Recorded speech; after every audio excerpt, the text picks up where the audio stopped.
Welcome to Blessed Them Boys, a podcast that has conflicting views on special teams. We're one Saints fan and one Cowboys fan, one fan of Who Dat, and one fan of Dat Win. We're here to give weekly takes, game recaps, bad betting picks, game previews, and the occasional Seinfeld reference. This week's episode will feature immaculate grid matches of the coaching variety. And in that spirit, our patron saint/cowboy is none other than Sean Payton. Coach Payton started his NFL career as a quarterback coach for the Philadelphia Eagles from 97 to 98. He then moved on to the New York Giants as the quarterback coach/offensive coordinator, 99 to 2002. Then to the Cowboys as assistant head coach to legendary Bill Parcells, 2003 to 2005. And then, of course, in 2006, he was hired as the head coach of the New Orleans Saints, won the Super Bowl 44, 2009, got suspended for a whole year in 2012, and stayed with the Saints until 2021. Took a year off, did the Fox News or Fox Sports bit, and in 2023, he was traded as a coach to the Broncos, and that draft pick ended up being Brian Brzee, who you may talk about a little bit later. So we should also mention that he was the reason that the Cowboys ended up getting Tony Romo. So right, the Eastern Illinois connection. Right? Connection. Yep. That's right. That's right. Yeah, because Romo broke his record. Yep. At Eastern Illinois. Yeah, that is correct. All right, I'm Paul, the Saints fan. I'm Brandon, the Cowboys fan. And we're your hosts. Izzy, tell them what time it is. Yeah, that's it. It's go time. Let's see you live that. Mr. Mandelbaum, please. It's go time. This one's for you, Pop. It's go time. It's go time. You've been married 3 times. That's it. It's go time. It's go time. The Mickey one still gets me every time. You've been married 3 times. Shout out to what's his name? Danny. Is it Danny Woodburn? I think is his name. He's phenomenal. Mm-hmm. All right, a few housekeeping items here. If you'd like to contact the show, you can do so via email, blessdemboys, BLESSDEMBOYZ @gmail.com. We're still on Twitter. LeBron hasn't followed us yet, unfortunately, but you know, he's really letting us down there. Yeah. We are at bless_dem_boys, capital B, capital D, capital B. You can also follow myself. I'm at Paul Elliott _316. That's at PAULELLIOTT _316. Brandon is at Ball from Grace. You can check us out on Spotify and Apple Podcasts. Please like, share, subscribe, leave a rating and review. Appreciate all the feedback. Tell your friends, tell your enemies. Tell random strangers on the street. Yep. All right. So got a lot to get into this week, but football wise. But before we do that, let's talk about what we got up to this week. You know, here at Bless Them Boys, we can talk about other things.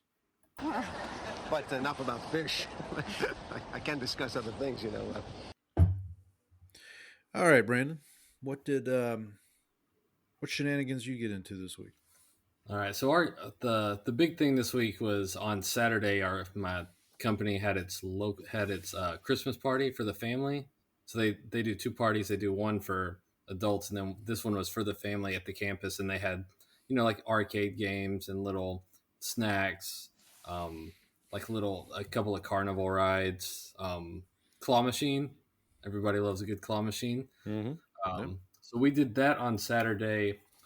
We did lunch with the brother-in-law and sister-in-law who were visiting from Seattle, and then my favorite. Are your in-laws Fraser Crane by any chance? They're not. Okay, they're not, and not Seahawks fans either. Fortunately, okay. That's a shame. Yeah, that's a shame. So they came to visit. So we did dim sum with them on Sunday morning. But the big thing I really got into this weekend was I stayed up late to watch. It wasn't on this.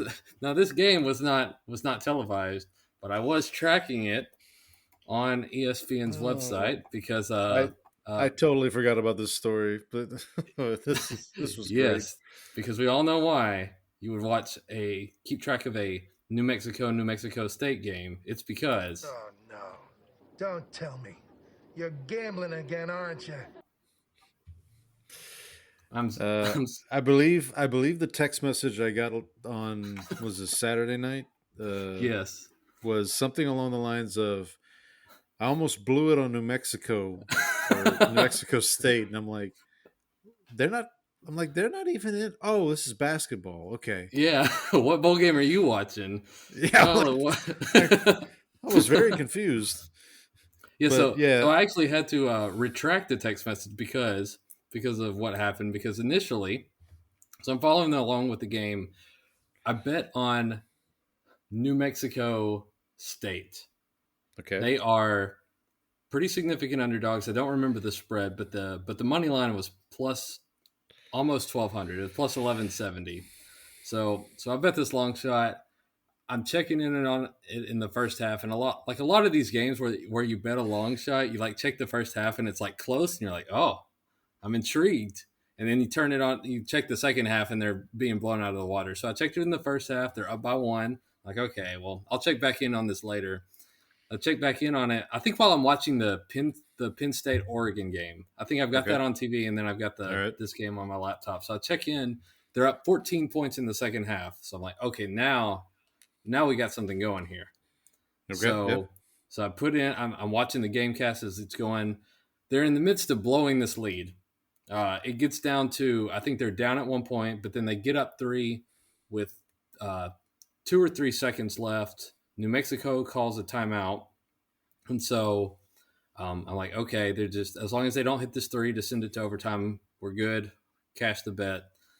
So the ESPN app goes end of second quarter, 73-70. I'm like, so I send you a text. I say, hey, New Mexico State plus 1170 just cashed for me. Seconds later, I have to unsend that text because the score has updated. It says end of second quarter or end of But second half. by the way, I was probably asleep. That's probably why you I'm could pretty sure you are. Yeah, So you didn't I see- was yeah, I because the text that I finally saw was I was scrolling through my messages here. The text I finally saw was New Mexico did cash out or something along those lines of whatever, and I'm like, oh, okay, cool. Like, so, all right, so so what happened was the score updates and it's 73-73. I'm like, whoa, this game was over. right. Somebody lied to me here. And so I go in to check on Twitter. Jerry got a head start, I guess. He did get a head start. So what happened was on the 3-point shot that would have been the game tying shot, they missed the shot, but New Mexico State took it off the rim early. They touched it early, and so okay. it's a goaltend. Okay. So the shot counts, and now it is going to overtime. And of course, you assume the fact that they have like blown a 14-point lead, and they've gotten it into overtime. You're like, okay, it's over. They're just going to get run out of the gym in overtime. They did not. They actually. And for those playing at home, remember, this game is not on television. It's not on television. Brandon is watching this on ESPN Gamecast or whatever. That is right. Exactly right. That's my favorite part of the story, by the way. You know, it wasn't on the television. I think it's on the Mountain Yeah. West Network. I don't even know what what is the Mountain West Network? It's on So- ESPN 8. It's on the Ocho. It's on the Ocho. Bro, And yeah. so I'm following all. They missed. I think New Mexico hits the first shot, so I'm like, okay, this is over. But then New Mexico State start hitting threes, and part of the whole run up to the end of this game was, New Mexico State has this 14-point lead, and every time the Gamecast updates, it's New Mexico State misses 3-point shot. I'm like, why are you just taking 3-point shots? You're up 14. Get the ball inside. Anyway, they end up winning by like 10 in overtime. So thankfully it cashed. But this was a never gamble. I'm just picturing Kramer at the track with like he's watching Papanek. Papanek. Yeah, he's just That's exactly it. Shout out to the New Mexico State Aggies. Hey, you actually rooted for some Aggies for I once in your did. life. This is the There one you go. time I will be cheering for some Aggies. Mm. So, what about you, So Paul? saw a great real quick. I saw a great post online. It was like Aggie rankings. So it like Uh-huh. every football team that's nicknamed Aggies, and I think the best one was UC Davis because they just Really? accepted a bid. Yeah, UC Davis. I want to say just accepted a bid to go into the Mountain West Ah. for everything but football. I want to say. They're moving on up in the world then. Yeah, because they were like 10-2. A&M was 8-4 or whatever they were. And And I will say, New Mexico State's logo. It's like a guy with a it's like a cowboy hat. minor, right? Yeah, Yeah, I and he's just got a looked it up. real Yeah, thick mustache on him. yeah. Yeah. So shout out to the New Mexico State Aggies. Thanks for holding on to that game because I was about to curse you and throw my laptop out the window My on Saturday goodness, night. my goodness. Oh, what about I you? just, man, that's a hell of a story. What about you, Paul? What'd you get up to? So not a lot non-football related. So my wife, it was either Saturday morning or Sunday morning. Come downstairs because we had to get up early because we're doing the whole Elf on a Shelf thing Ah, at this point. But anyway, so we're I come downstairs and she's sitting on the couch drinking her coffee and she had on Star Trek 4, The Voyage Home, the one with the whales. If you've not the seen it, Wrath of Khan. not the Wrath of Khan. Although Jerry will tell you that it's a superior film. Uh, Khan. it's an underrated bit. It The is. underrated episode. Uh, yeah, so we ended up watching that, and then later, she's got this thing where like she'll get into the habit of like leaving something on to like fall asleep, you know. Yeah. And last couple nights it's been one of those. It's either been 2, 3, or 4, either Wrath of Khan, Search for Spock, or Voyage Home. So been a lot of Star Trek watching in the house. I did want to bring up the Golden Globe nominations came out, and I'm bringing this up Mm. because like a lot of the shows that we have discussed on the show got some nominations. Shogun, I believe Sonata, the actor in Shogun, he got nominated. Oh, okay. Uh, I thought Sonata was another show. Like I was like no, Moonlight no, no, Sonata. no, no, no, no. I forget the gentleman's first name, but I know his last name is Mm. Sonata. Only Murders in the Building got nominated and all 3 stars. So Steve Martin, Martin Short, and Selena Selena Gomez. Gomez all nominated. So shout out to them. For Agatha All Along, Catherine Hahn was nominated, which deservedly so. And then The Penguin, which Colin was weird. Farrell. Well, Colin Farrell was nominated, and Christine Milioti was also Mm-hmm. nominated. And she really deserves it. She's phenomenal. She's phenomenal in the show. Uh, but what's weird is, so the show itself was nominated for like best drama because at the Golden Mm-hmm. Globes they do drama and comedy. Yeah, and that's like, and it's divided weird. Like, isn't that the one Yeah, where it's like it's based on the length of the show, not what the actual content is, yeah. or Well, this something is the something? yeah, this is well, yeah, because like The Bear is Uh huh. nominated in comedy every year. It is not a comedy. If you've Yeah, ever watched The Bear, it's I think that's the one that I think of when I think of the right. So that like split. the reason Only Murders in the Building won't win is because it's going up against The Bear. Mm. And it's a great show. Don't get me wrong; it's phenomenal. But the Penguin, so they're nominated for the series is nominated for best drama, but then Colin Farrell and Kristen Milotti are nominated in the respective categories for like limited series or Hmm. something, which is weird because I think they've already announced that they're probably doing a season 2. Well, it's limited Um, to 2 seasons, and then when they sure, announce season 3, it'll be limited to 3 seasons. why not? But yeah, no. So yeah, shout out to those shows. I admit a lot of the movies that were nominated I haven't really seen. One of the I don't know if you are aware of this, but the Golden Globes, I don't know how long they've been doing this, but they have a category now that's like they basically give it's basically an award for movies that wouldn't necessarily be nominated for Golden Globes. I think it's like outstanding achievement in box office performance or something like it's something Uh-huh. along these lines. So like the movies that are nominated are like Deadpool and Wolverine, Oh, Beetlejuice, like Beetlejuice, like all these like you know, that would I that would kind of never in a like that. million years. No, I like it too, Yeah. but I didn't know how long they've been doing that. I think the Oscars The maybe. Oscars should steal that idea because a Well, lot of times it's like I thought they did. I thought they did do something like that. not that I know of. I remember that what was it, the Nolan film? Dark Knight. Oppenheimer last year. No, Oh, Oppenheimer Oppenheimer. last Yeah. year won, but and that was like I did you see Oppenheimer? Yep. Yeah, that was an excellent. That like deserved to win. I thought it was great. Yeah, it was. It's good. It's a long movie, but it's and It is. I started to watch Killers of the Flower Moon and I made it like halfway. And, Oh yeah, I need uh, to. That's another. I need to get to that. so That'll the be a movie I movies that watch are in 3 sessions. right.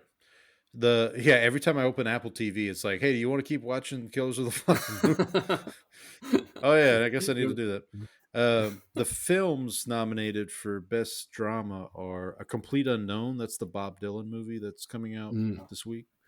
I've heard it's gotten Conclave. good reviews. Conclave's supposed to be good. What Conclave's supposed to be good. Well, Complete Unknown. Timothee Chalamet was on College Game Day this past He week. was an excellent with which I think he's actually like Yeah. he's like apparently he is actually a big sports fan too. Like, Well, he's the only like one an who picked actual. He's the only one who picked the MAC championship correctly. So That's for right, what it's worth. Ohio. Yeah. And he also his other film Dune Part 2 is also nominated for Also very good. very good, very good. Yes. And then The a other couple. Paul. Yes, the other. Yeah, the other one. It's so funny that I will say, like, for that movie, it strikes me how much that like most of the time in fantasy nowadays, like you get these all like very like fantasy names, like more like Lord of the Yeah. Rings stuff, Yeah. and then Dune, it's like Paul, Jessica, those, and it's like I was like, well, that's a little different. Yeah. Not your typical sci-fi names, I don't think. Yeah. Okay. Cool. Sorry. All right. Okay. Yeah. Sorry about that. Yeah. So, Golden Globes. Best of luck to those shows that we watch. If we haven't watched you, if you win, maybe we'll watch. Maybe we'll watch it. Yeah. We haven't watched it yet. All right. Let's move along here to college football. So, conference championships were this past weekend. I watched a good bit of. So I watched the first half of Arizona State, Iowa State. Really impressed with this Scatabo, the running back for Arizona State. The And I scat wanted to back, bring up, as I call him. yes, very, very. I wanted to bring up a play that happened early in the first quarter, and I missed it when it happened, but then somebody on Twitter pointed it out. There was a handoff. They were in the red zone, I want to say, or they're either in the red zone or like right outside the red zone. Mm-hmm. Handed off to Scatabo, and Iowa State blows the play up. The defensive line blows the play up. So he's running horizontally, and it looks like he's going to lose yardage. Uh-huh. And he just throws the ball, like he just throws it like it was a planned throw. And it falls incomplete. It falls incomplete. And I thought to myself, that's actually not a bad play. Honestly, players don't do that enough.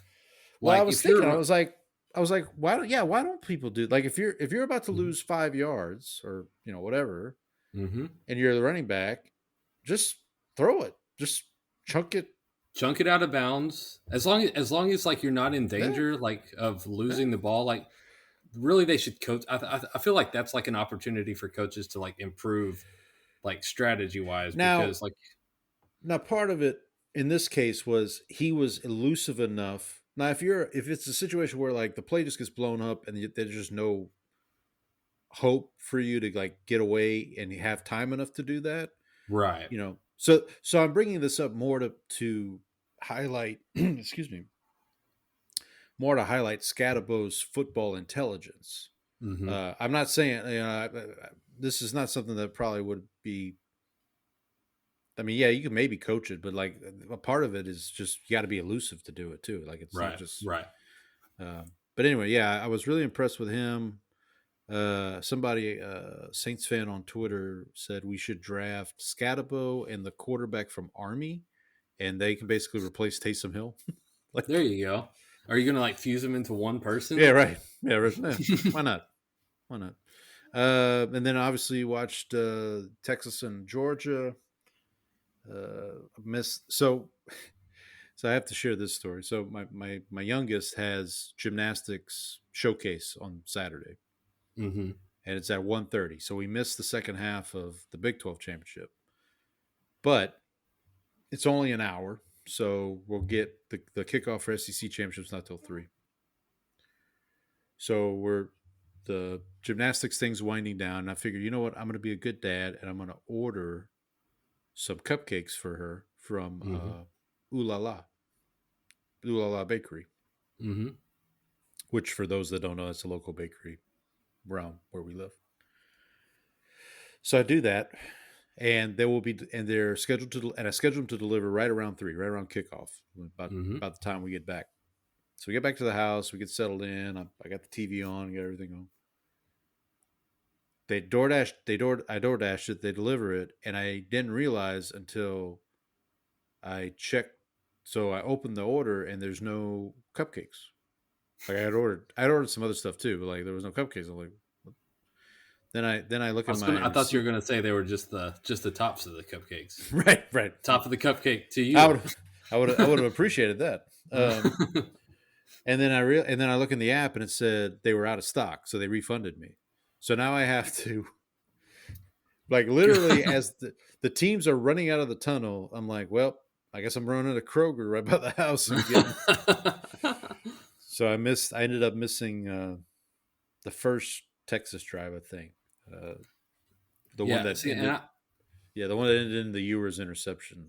yeah, I missed a lot of this game just because we were at the company party. But Right. it seemed to me like from what I like gathered is the Texas moved the ball fairly well, but they couldn't Yeah. convert it into points, and like Yeah. that's what ended up killing them. And then that interception at the end where they got it back, like the guys got basically real estate wide open in front of him, like the whole Yeah. field. But he tries to slow down to make a cut, and the Georgia player is able to just cut him off. Like that would have been won the game too. Like I think I thought they really outplayed Georgia for this one Do relative you compared to last time. do But you feel like Texas kind of played not to lose a little bit, maybe?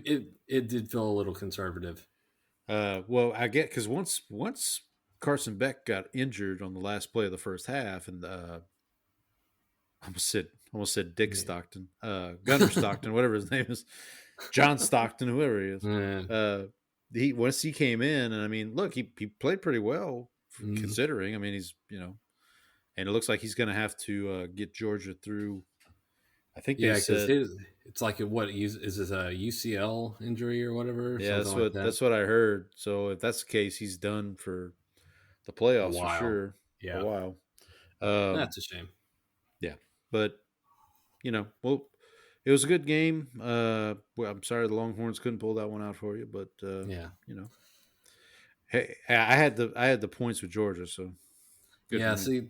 see, I needed this one or Penn State to swing back for me because I had 4 bets. I ended up going 2-2 on them because I bet Ohio, I bet Army, and then bet Texas and Penn State, and then those last 2. It's looking pretty good. Looking pretty good on Friday. Yeah, I didn't have the Chalamet luck on my side. I had I was 2-1 on Friday. The one was it was a bad one. It was It Louisiana? was the Marshall game. Was it Marshall, right? Louisiana? Yeah. Your own countryman. Yeah, that's what I get for betting on my home state. Yep. And now the Marshall coach is left. He's going to. That's the one thing I hate about this time of year is like all these coaches end up they like the Marshall coach takes him to Sun Belt Championship, and he leaves, and he's going to go to I forget where he's going, but Yeah, and it kind of, I think the transfer portal also kind of killed yeah, some of the bowl season because a lot of players that are yeah, transferring probably are going to sit out the bowl game, so you kind of lose some of that. yeah. I guess that's a good segue to kind of talk about the playoff a little bit. We won't do our picks for the playoff this week. We'll do that Mm-hmm. next week since the first game's not till Indiana Notre Dame is a week from Friday. That's the first playoff game. Right. But yeah. So look, I'm not shedding a tear for Alabama here. Like that, you know, don't lose to Oklahoma by 3 touchdowns. Like that's what I'll tell you. Yeah, and I think the But general consensus was on that was because I kind of assumed that like if Clemson won that ACC championship, that Alabama would be out. what I will say is, I mean, look, it's if they made this 16 teams, there'd be people crying and complaining about. There's always going to be Yeah, something. I do agree with the folks that say the ranking or the seeding.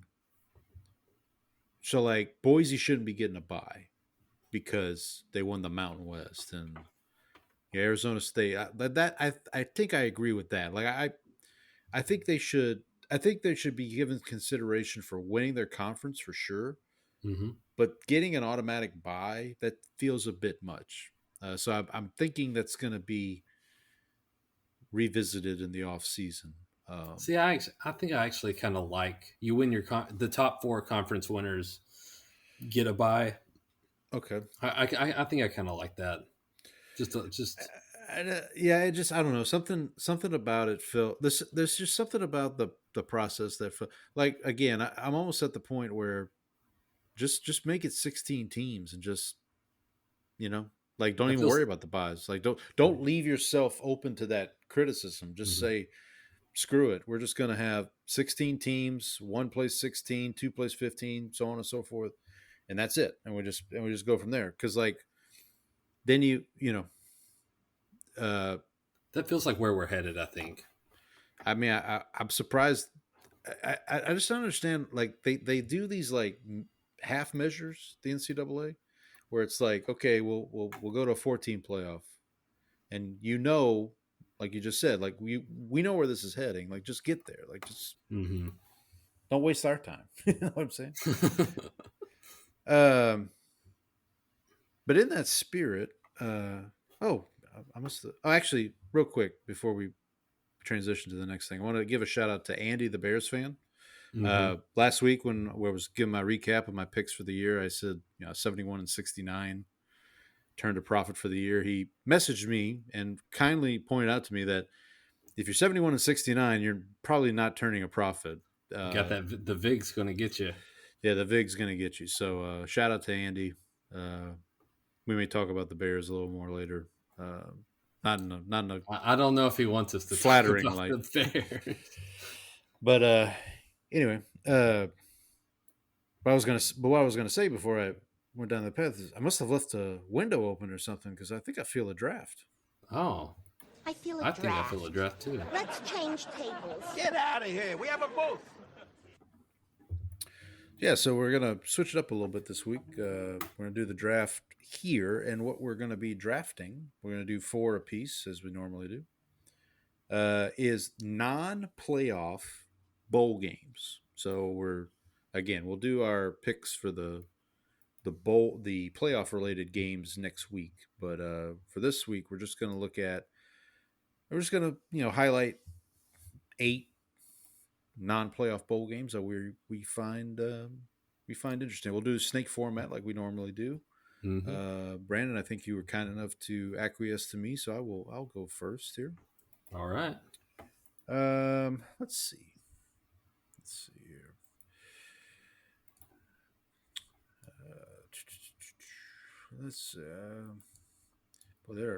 I counted. There are 30. I think it's 38 non-playoff related bowl games this year. There's some stinkers on there too. There are. Yeah, we'll talk about a couple of them probably here, or we're not talking about it, but we'll mention them. I think I'm gonna go with my first pick. I'm gonna do the Relia Quest Bowl, and that Okay. is Ooh. Alabama and Michigan. It's on New Oh, Year's Eve. that's a good one. Yeah, I think I'm going to go that route. We just kind of mentioned Alabama a minute ago. Be interested to see how they react. I think they've got kids entering the portal already. I know Michigan just got a big. They just turned a commit from LSU, the Underwood kid. Um, Hmm. they also got a commit from Kirk Herbstreit's kid. Did you see that? I did not see that. Yeah, Kirk Herbstreit, proud alum of the Ohio State University. His son is now committed to Michigan. Oh, I bet. I bet there were some. I don't know how well that might have gone over in the Herb Street Well, household. I don't know. But Yeah, I'm actually going uh, to see a University of Michigan commit play this Friday. oh yeah, Um, my alma mater, Kilgore High School, will be playing in New Caney, just off of okay, um, for yeah, oh yeah, 69 and or yeah, 59 and 59, yeah, 99. So they're playing in home of Adam Dunn, right? Former Major League first uh, baseman I believe so. Adam Dunn. Yeah, so I'm going out to watch them. They're in the state semifinals this week, and so I'm going out to watch them since they're close to home. Cool, cool. So, all So yeah, right, the ReliaQuest. I think that's the bowl, the that is ReliaQuest Bowl, New Year's Eve.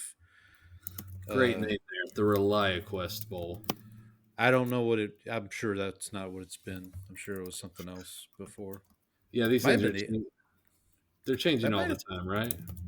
I think that's the one in Tampa. That may have been the Outback Bowl once upon a time. Yes, this is at Raymond James Stadium. Yep. Yeah, I went to the Outback Bowl. Iowa played LSU years ago. Went to the Outback Bowl. Saw Odell Beckham make a one-handed catch Did on the they win the sideline. game? Did they win the LSU game? did. LSU did. Yeah. Oh, well that is did not happen in the game he famously made a one-handed catch in. Ah. Yes. All right, so Yeah. I've got two picks. I'm going to go. I think this is a pretty interesting matchup. The Alamo Bowl in San Antonio, Okay. Texas. I thought about Um, this one. Yeah. this is Colorado, number 23 Colorado against number 17 BYU, which a couple of good teams. You got the Yeah. what It's we might be a couple of Heisman candidates, and one who is most likely to be favored to win the yeah. Heisman at this point, I would say. Um, Yep. so I'll Well, take. they announced the Final Four for the Heisman. I don't know if did you see that. I saw that. I know it's him and Genty, or two of Yep. them. And then I can't. Cam Ward from Mhm. Miami and Dylan Gabriel from Oregon. Okay. Okay. So Travis Hunter, Ashton Genty, Dylan Gabriel, and Cam Ward. Those are your It four. feels like there's four finalists, but there's two guys who are Right, basically right. feels like Yeah, it I'm happy for Cam. Well, look, Cam Ward gets to see what New York's like because he's probably going to be playing for the Giants next year. So, poor guy. yeah, and then I'm happy for Gabriel. I mean, look, when you're the quarterback of the only undefeated team in the country and you just won the Big Ten, you probably deserve at least to be invited. So, good for them. But yeah, it's a 2-horse race between. But real quick on this Alamo Bowl, is this the Big 12 runner-up game? Like, what is it like? Basically, it's Big 12 versus Big 12. So we texted about this I think over the weekend. What I found out is this game is supposed to be Big 12 versus Pac-12, but But because because of the qualifiers, there's only two Pac-12 mhm, teams, and Oregon State didn't meet the win requirement. uh-huh. I Oh, think that's that's what. right. The Yeah. Pac-12 is kaput. Well, yeah, Washington State they did make a bowl. They made another bowl, which we may talk about here in a minute. But yeah, I think because they didn't have enough qualifiers, they just put BYU. So I think this is a rematch. These two teams play That's a earlier good this year? question. I Maybe don't think not. I followed followed the Big 12 closely enough. Once Texas left, I had no more reason to follow the Big 12 anymore. Fair enough. I mean, Colorado's kind of the only reason right now. I mean, well, and Arizona State because I mean Arizona State, right? they definitely proved their mettle. Yeah, I Let's don't see see anything. I'm not here. seeing any scores here lately. If you No, want to look that up, Colorado. Yeah, Colorado did not play BYU. They played Utah, but they did not oh, play okay. BYU. All right. So So they for play my the other half of the Holy War. You know, yes. All right. So for my other pick, I'm going to take the next game on the schedule. Actually, just because um, I've enjoyed watching Army the few times okay, I've watched them, and so I'm going to take the Army Black Knights there you go. against the Marshall Thundering Herd in the Independence Bowl in Shreveport, Yeah, Louisiana. Shreveport. I've I been, saw I saw I've the been to Saints that and bowl game. Cowboys. I saw the Saints and Cowboys play a preseason game there once. That stadium. Hopefully, it's better than when I was there. I don't, I don't know if it was much better. This was back in like Man, 2003. Terry Glenn was oh, still with the Cowboys. oh gosh. Yeah.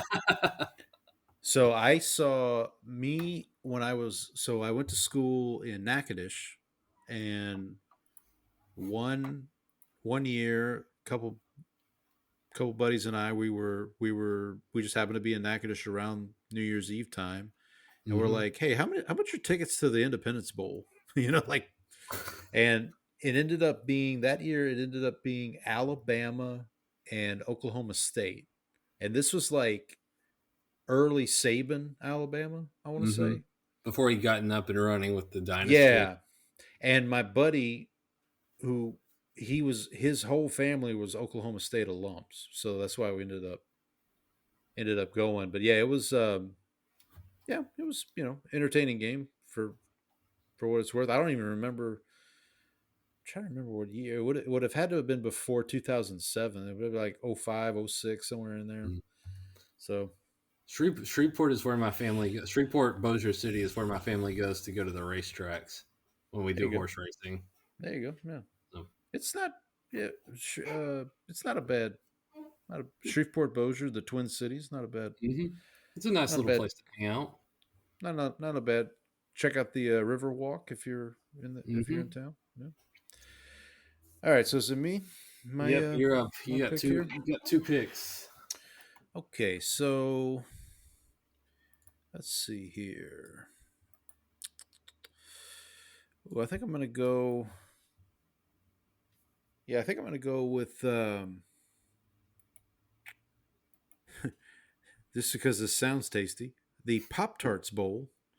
Uh, I kind of wanted to look. I wanted to take that just for the Pop Tart. the Iowa State and Miami. This actually should be a pretty decent That's a good. game. That's I hope Cam Ward plays. I hope he doesn't sit back out. out. Yeah. Yeah, I hope he play. I mean, because it'll be a good showcase for him. Iowa State, despite what they showed in the Big 12 championship, they're not a bad team.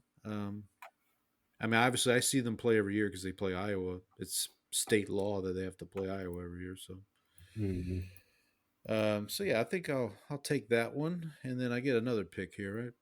Yep. One more. No. Yeah. You got one more, Uh, and then it's back got, to me. got one more, and it's back to you, yeah. And then you'll have two, and then I'll have one more. I think I'm gonna go. I'm gonna go with. I don't know who's sponsoring this. This is the Gasparilla Bowl. Is that what it's called? This is Tulane in Florida. That's I playing think. in this. I think that's a soda. Is it? Gasparilla. Okay, well, fair enough. It's actually sarsaparilla.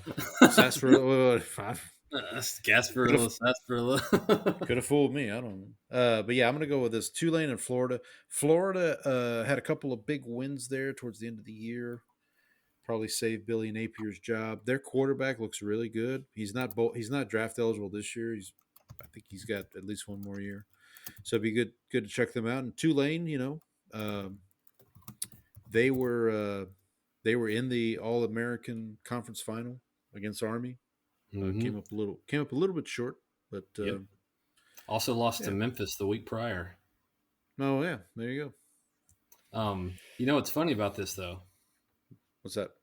Both of your picks will be taking place in Raymond James Stadium. How about It's that? also in Raymond James Stadium. Well, no, you picked the Raymond James. You picked the. Wait, did I? No, I picked the Alamo Bowl and the Independence Bowl. You picked the The Reliant pop. Quest Bowl. No, you picked the Reliant. Wait, did I pick? Oh, I did pick the Reliant Quest Bowl. Yeah, okay. Yes, you did. Wait a minute.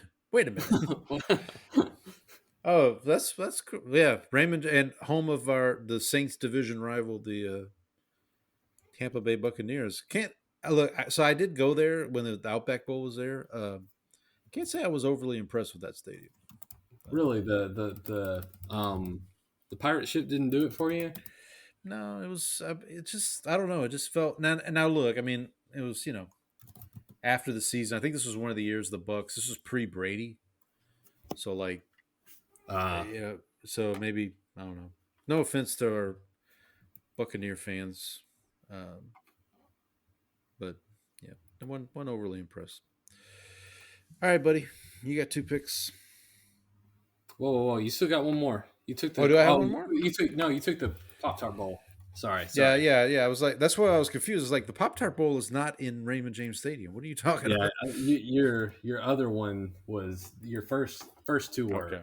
So Okay, I forgot to mark that one down. Okay, We'll got a couple of. We'll get it situated here, folks. We're flying by the seat of our pants. Yeah.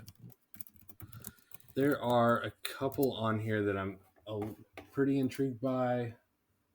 One is the.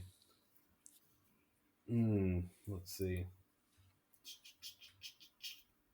Kind of interested in this USC A&M game. I don't think USC is very good. I was thinking about that one, yeah. And so it would kind of intrigue me to see if they could actually beat A&M and just knock them down another peg. I don't know about that. That one screams like it'll be a low scoring game, perhaps. Yeah, it might not be particularly fun. Actually, I think. Well, I'll say this. USC, for what it's worth, beat LSU, right? Beginning of the year. True. And then A&M beat LSU also, right? So it's the hey, we beat LSU bowl. There you go. Las Vegas. All right, I'm going to go a little off the board here. I'm going to go with a team I won some money on this week. I'm going to take the Ohio Bobcats against the Jacksonville State Gamecocks in the Cure Bowl. I thought about this one too. These are 2 conference champions. Ohio won the MAC, and Jacksonville State won the what conference were they in? Conference USA. Yeah. That's Rich Rod, right? That's Rich Rod's team.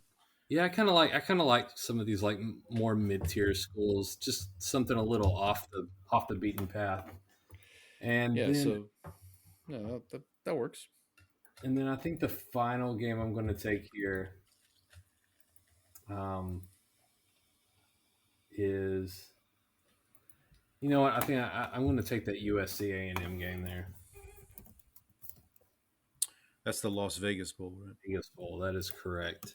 And if you don't take there was one other one I'm considering, but if you don't take it, I'll mention it once we get there. Okay. All right, you've got the last pick. Okay, so there's one I'm looking for, but I don't know. Shout out to I'm not going to pick this one, but I'll just shout out the New Orleans Bowl with Sam Houston State, Georgia Southern. Shout out to Sam Houston making a bowl. I want to say this is like one of their first years. Well, no, they've been first year eligible or second. They were just recently eligible.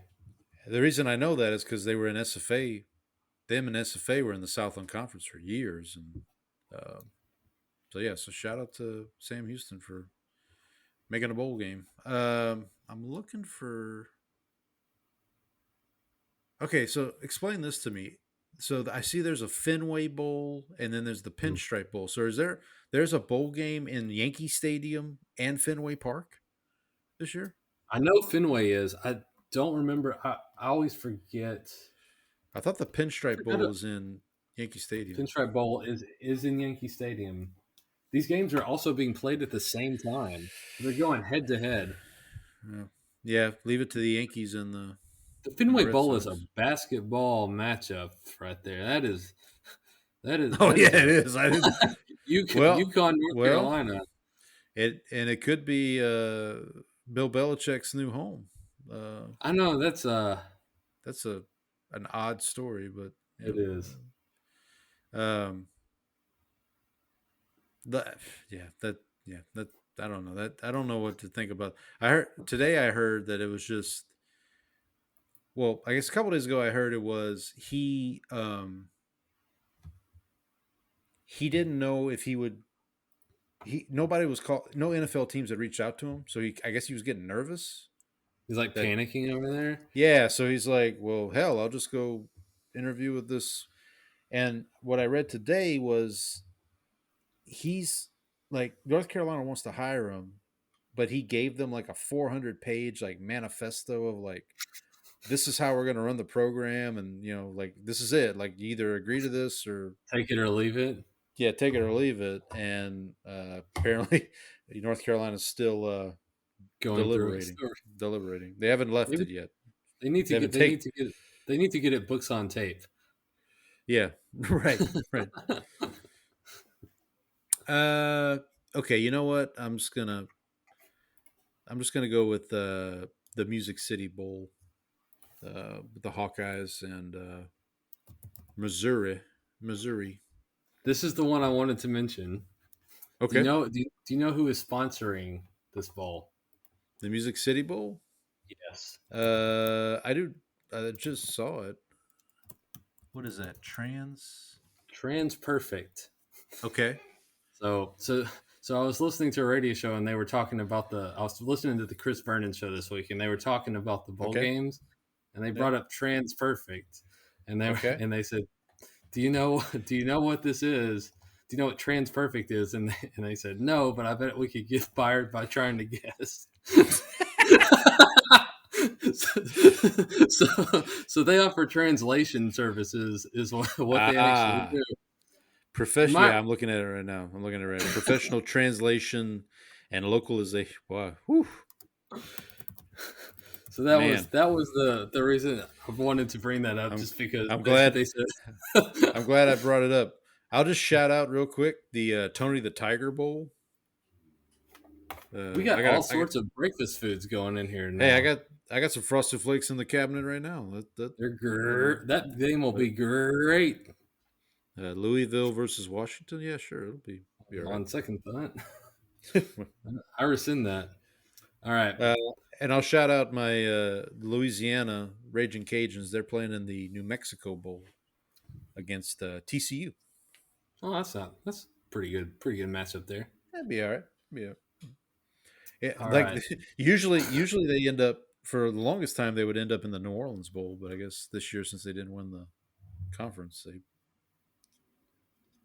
had to be taken down a peg, sent out to New Mexico. So. I guess so. All right. So, do you want to recap real quick, or?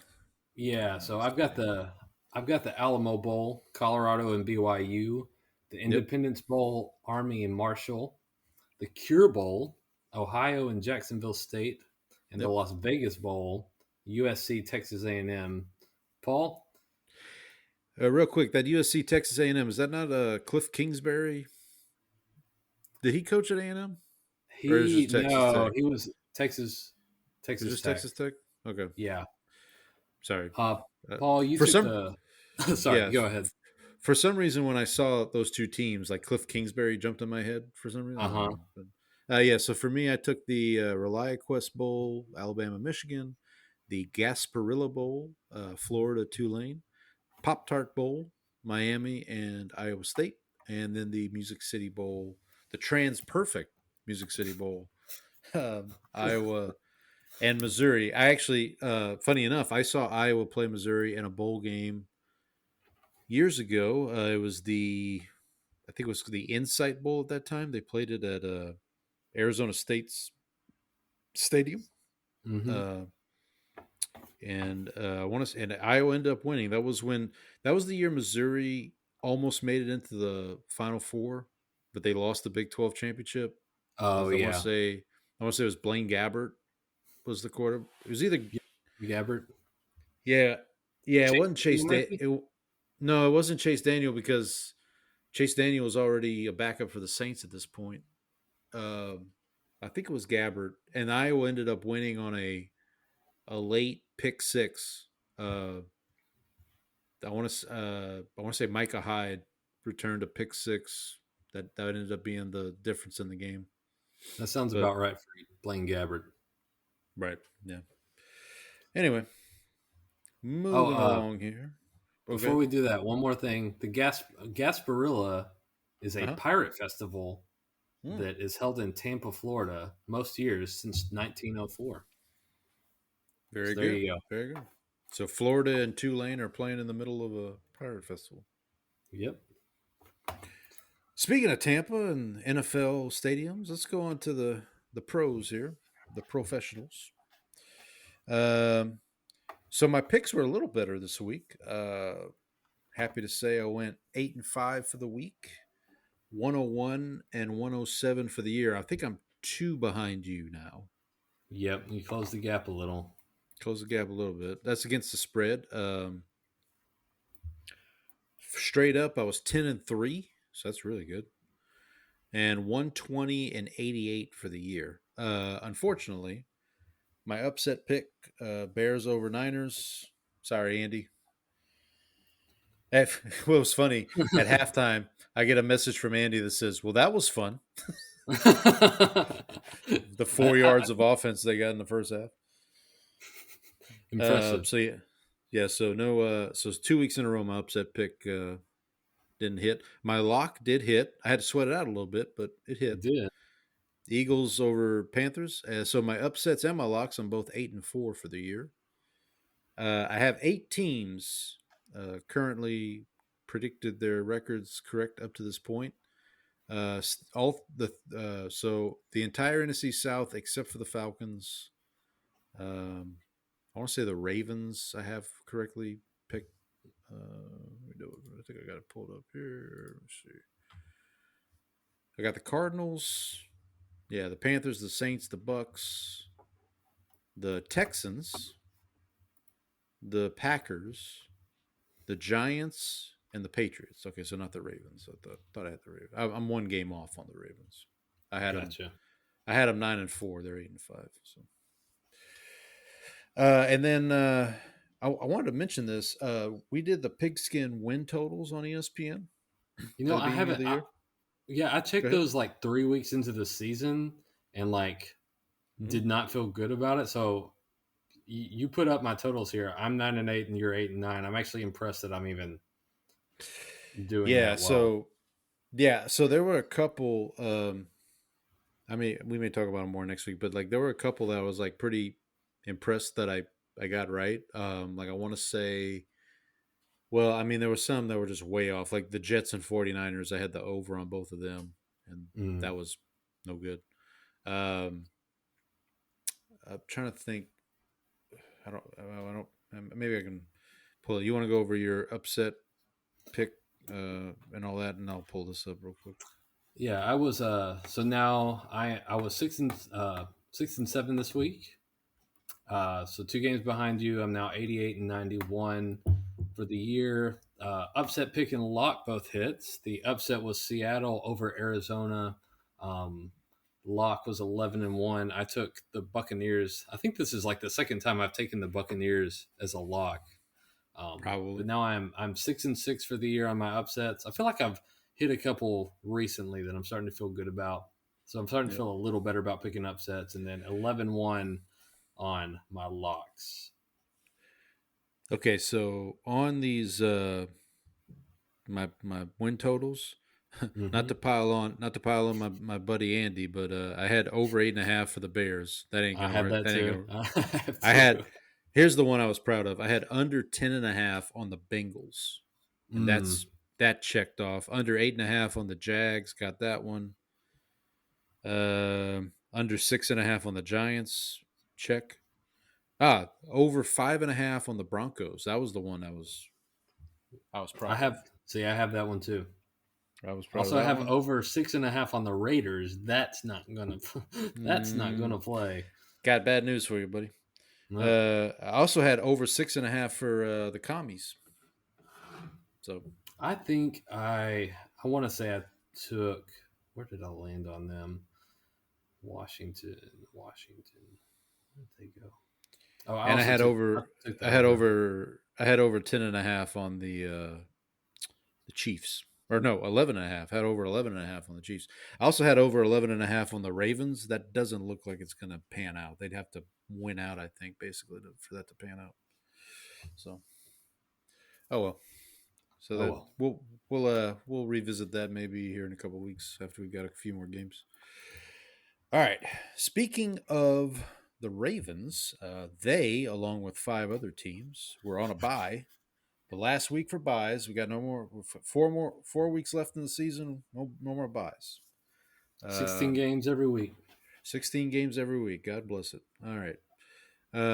So week 14, teams on a bye. The Ravens, brought to you by Ray Lewis. The Broncos, brought to you by Memphis legend Paxton Lynch. The Texans, brought to you by Iowa legend CJ Fedorowicz. Colts, brought to you by Andrew Luck. The Patriots, brought to you by Kevin Falk. And finally, the Commanders, brought to you by Honolulu Hughes. We talked a bit about Honolulu last week. If you missed that, you want to go back and check that out. All right. While we were recording last week on Thursday, an exciting game going on presented by Robert Brooks. Lions 34, Packers 31. So we both hit on this one because we took the 3.5 with the Packers. Mm-hmm. I didn't realize, because I mean, we were recording, so I wasn't watching the game obviously as close. Yeah, I I had the did game cast see, on. I did see at one point there was the interception that the Packers got that they ended up turning into points that got them the lead. Mm-hmm. And then I did see the last fourth down conversion The the one where Lions got. Goff stumbled out of the taking Right. the snap and almost Right. blew that play up. Yeah. And what I didn't realize, and I was listening to somebody talk about it today, was how many fourth down attempts the Lions Mm-hmm. had in this game. It was like 5, right? They went like, I mean, they went for one that was deep inside they're pretty deep inside their own territory. Like Campbell was not yeah. backing down on the fourth down thing. Yeah, look, and we saw it last year in the NFC Championship. It pretty much cost him that game. Mm-hmm. But look, I mean, he is who he is. He's not gonna. Now I will say the last one I understood Mm-hmm. because it was tied at that point. If they don't get it, they were deep into Packers territory. So if they don't get it, the Packers have to go 70 yards in less than 30 seconds, basically. Well, maybe not that I far mean, because you just got to get in they field goal still need a range. field goal. Yeah. Yeah. So, I think but the questionable one for me feels like the one in your own territory. That feels like a little yeah, bit of a little bit right, more of a risk. But right. they believe in their offensive line. They've got probably the best one in the league right now. They've got two Yep. great running backs, and so like why not play to your strengths? Yep. Your offense is what's going to win you games. So, and it's got to instill confidence in that team, right? Like if you know, I want to say the Saints had a run like this in the late in the Peyton Breeze era, where like they had a game where they would just go for, like they would just do things. They would what they would do, what the Saints would do a lot. If it was like 4th and 3, mm-hmm. they would line up and do the hard count, try to get the defense to jump, and 7 or 8 times out of 10 they would, and that's how mm-hmm. they would. So, and Campbell was on those staffs. I mean, he came from the Peyton coaching tree. So good for them. They are now in the playoffs. They clinched a playoff spot with this win. For the Packers, look, I wouldn't lose too much sleep over this one. I mean, they feel like they're kind of a dangerous team, especially if Josh Jacobs is going to run the ball the way he's doing. I mean, he had 3 touchdowns in this game. Basically ended my fantasy football season. It'll all come down to the Toyota thon, right? How long Of do course, those right. commercials run? Of course. And how long can Jordan Love continue to ride that wave? Well, yeah, we talked about that last week. So Yeah, good for the Packers. I hope to see if they can keep that momentum going down the stretch here. I think they have a pretty favorable. We'll look at it here in a little bit. I think they have a pretty favorable schedule down the stretch. Lions, no rest for the weary for them. They got the Bills coming in this week, so That'll be a good game. I'm looking forward to that one. yeah, we'll talk about that here in a little bit. You want to know what was not a good game, Brandon? What was I'll tell that, you. Paul? Let me tell you. Dante Pettis, who played in this game, presents Saints 14, Giants 11. I missed the score the Giants got to get to 11 points because I was Mm-hmm. watching the Eagles Panthers because You that know, was a much better game. this was because at that point Jake Hayner had come in for Derek Carr, right? No. This was right before Carr got hurt. So when I Okay. went back, so the Eagles Panthers game finishes. I go back to watching the Saints game, and I'm like, oh, the Giants scored. And right around that time was when Carr decided he was going to do his best Taysom Hill impersonation and jump over How'd his that work own. out for him? Well, he broke his hand, broke his left hand, so he's out for maybe the rest of the. Looks like it's going to be the rest of the year. So we just got Cowboys legend Ben DiNucci signed today. There you go. That'll help your another tank. future patron saint or cowboy if he plays the game. I don't know if you want that, Paul. Let me tell you, as someone who's watched Ben DiNucci play a game for his own team, that's pretty rough. So I don't know what's going to happen with the. It looks like Hayner's going to start. I mean, they didn't put Carr on IR, so we'll see. So I was doing show preps. I was trying to watch highlights of the games that I didn't get to actually watch on TV. And so I went to Google and just searched for the highlights. And the YouTube video for this was 13 minutes long. And I said, nope. I'm not wasting 13 minutes of my life on this. So I went to NFL and got the 5-minute version. I was like, okay, I can send you. I can send you a couple videos that are 13 minutes long that are much better use of your time. I would certainly hope so. This game looked awful. What was it? It was like 3-0 at halftime, right? Yeah. So and then it was 7-3 Saints at one point. Uh-huh. Giants return a punt for a touchdown, but it gets called back for holding, and they cut to the sideline, and Darren Rizzi is chewing the punter out because look, now I will say this.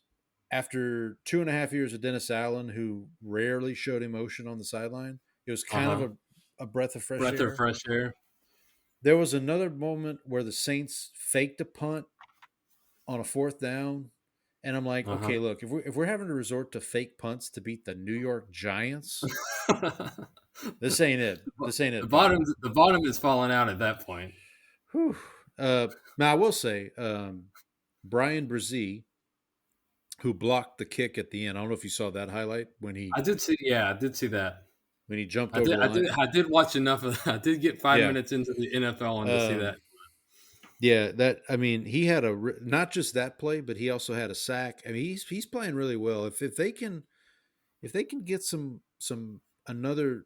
That's why I really would hope they could be in position to draft one of those defensive tackles from Michigan to kind of put next to him, and then I think they'd really have something going. Chase Young had a really good. Cookie. Yeah, Chase Young had a really good game. But I mean, look, it's the Giants, and their offensive line is not great, but yeah, we'll see what happens. I got Commanders coming up this week, and they're coming off a bye, so we'll see. We'll see how that goes. My friend. Yeah. Well, we'll talk about it. Your Cowboys will need the Saints' assistance potentially, so we'll get to that later. All right. Next game up, Kirk Cousins' revenge game. So he presents the Vikings 42, Falcons 21.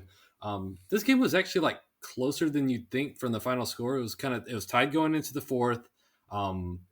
The Vikings scored a touchdown. The Falcons fumble the ensuing kickoff. The Vikings score, and then the Falcons drive down and Cousins throws, he had some just like awful interceptions in this game, which is starting to become more of the norm with him. His arm looked better in this game than it did last week, where he didn't look like he was driving the ball well, but the decision making was just bad.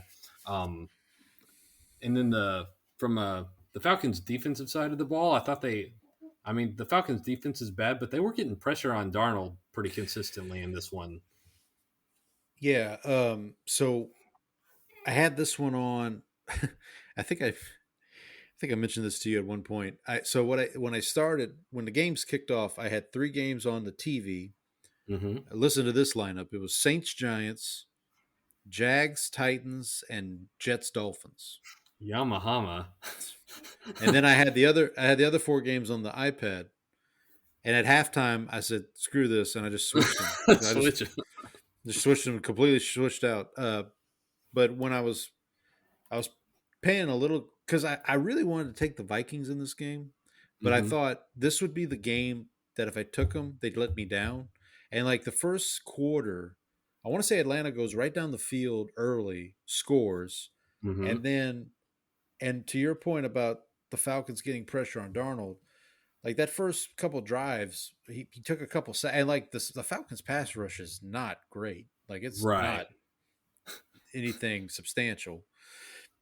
So I'm thinking, oh, here we go. Here come, and but then as the game kind of started to wind down, I think I texted you. I'm like, Sam Darnold has 5 touchdown passes, and he was not done. Wasn't done. How did Wait, that no, happen? he wasn't. He did. He finished. No, with he 5, only right? had 5. Yeah, he only had 5.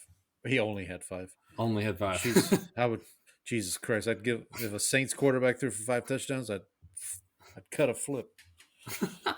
But yeah, it's look. I think the Vikings, kind of like the Packers, they're kind of in that sneaky. They're getting in. They're pretty close to clinching a playoff spot. We'll see where they end up. We could actually get a rematch of this game in Atlanta in the playoffs, depending on how the seeding falls out. But yeah, look, for the Falcons, not to pile on them, but maybe you give Penix a try. I don't know. Like at this point, like they've lost 4 in a row. They've like Cousins looks like he's bad.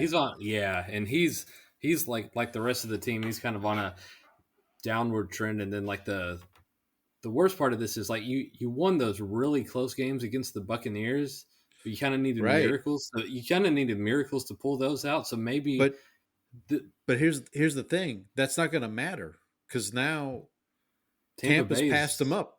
Like Tampa passed them up. We'll talk about them in a second, but like Tampa's passed them up. So now it's like, okay, good. You beat them head to head twice, but if you can't win any other games, then doesn't matter. Yeah.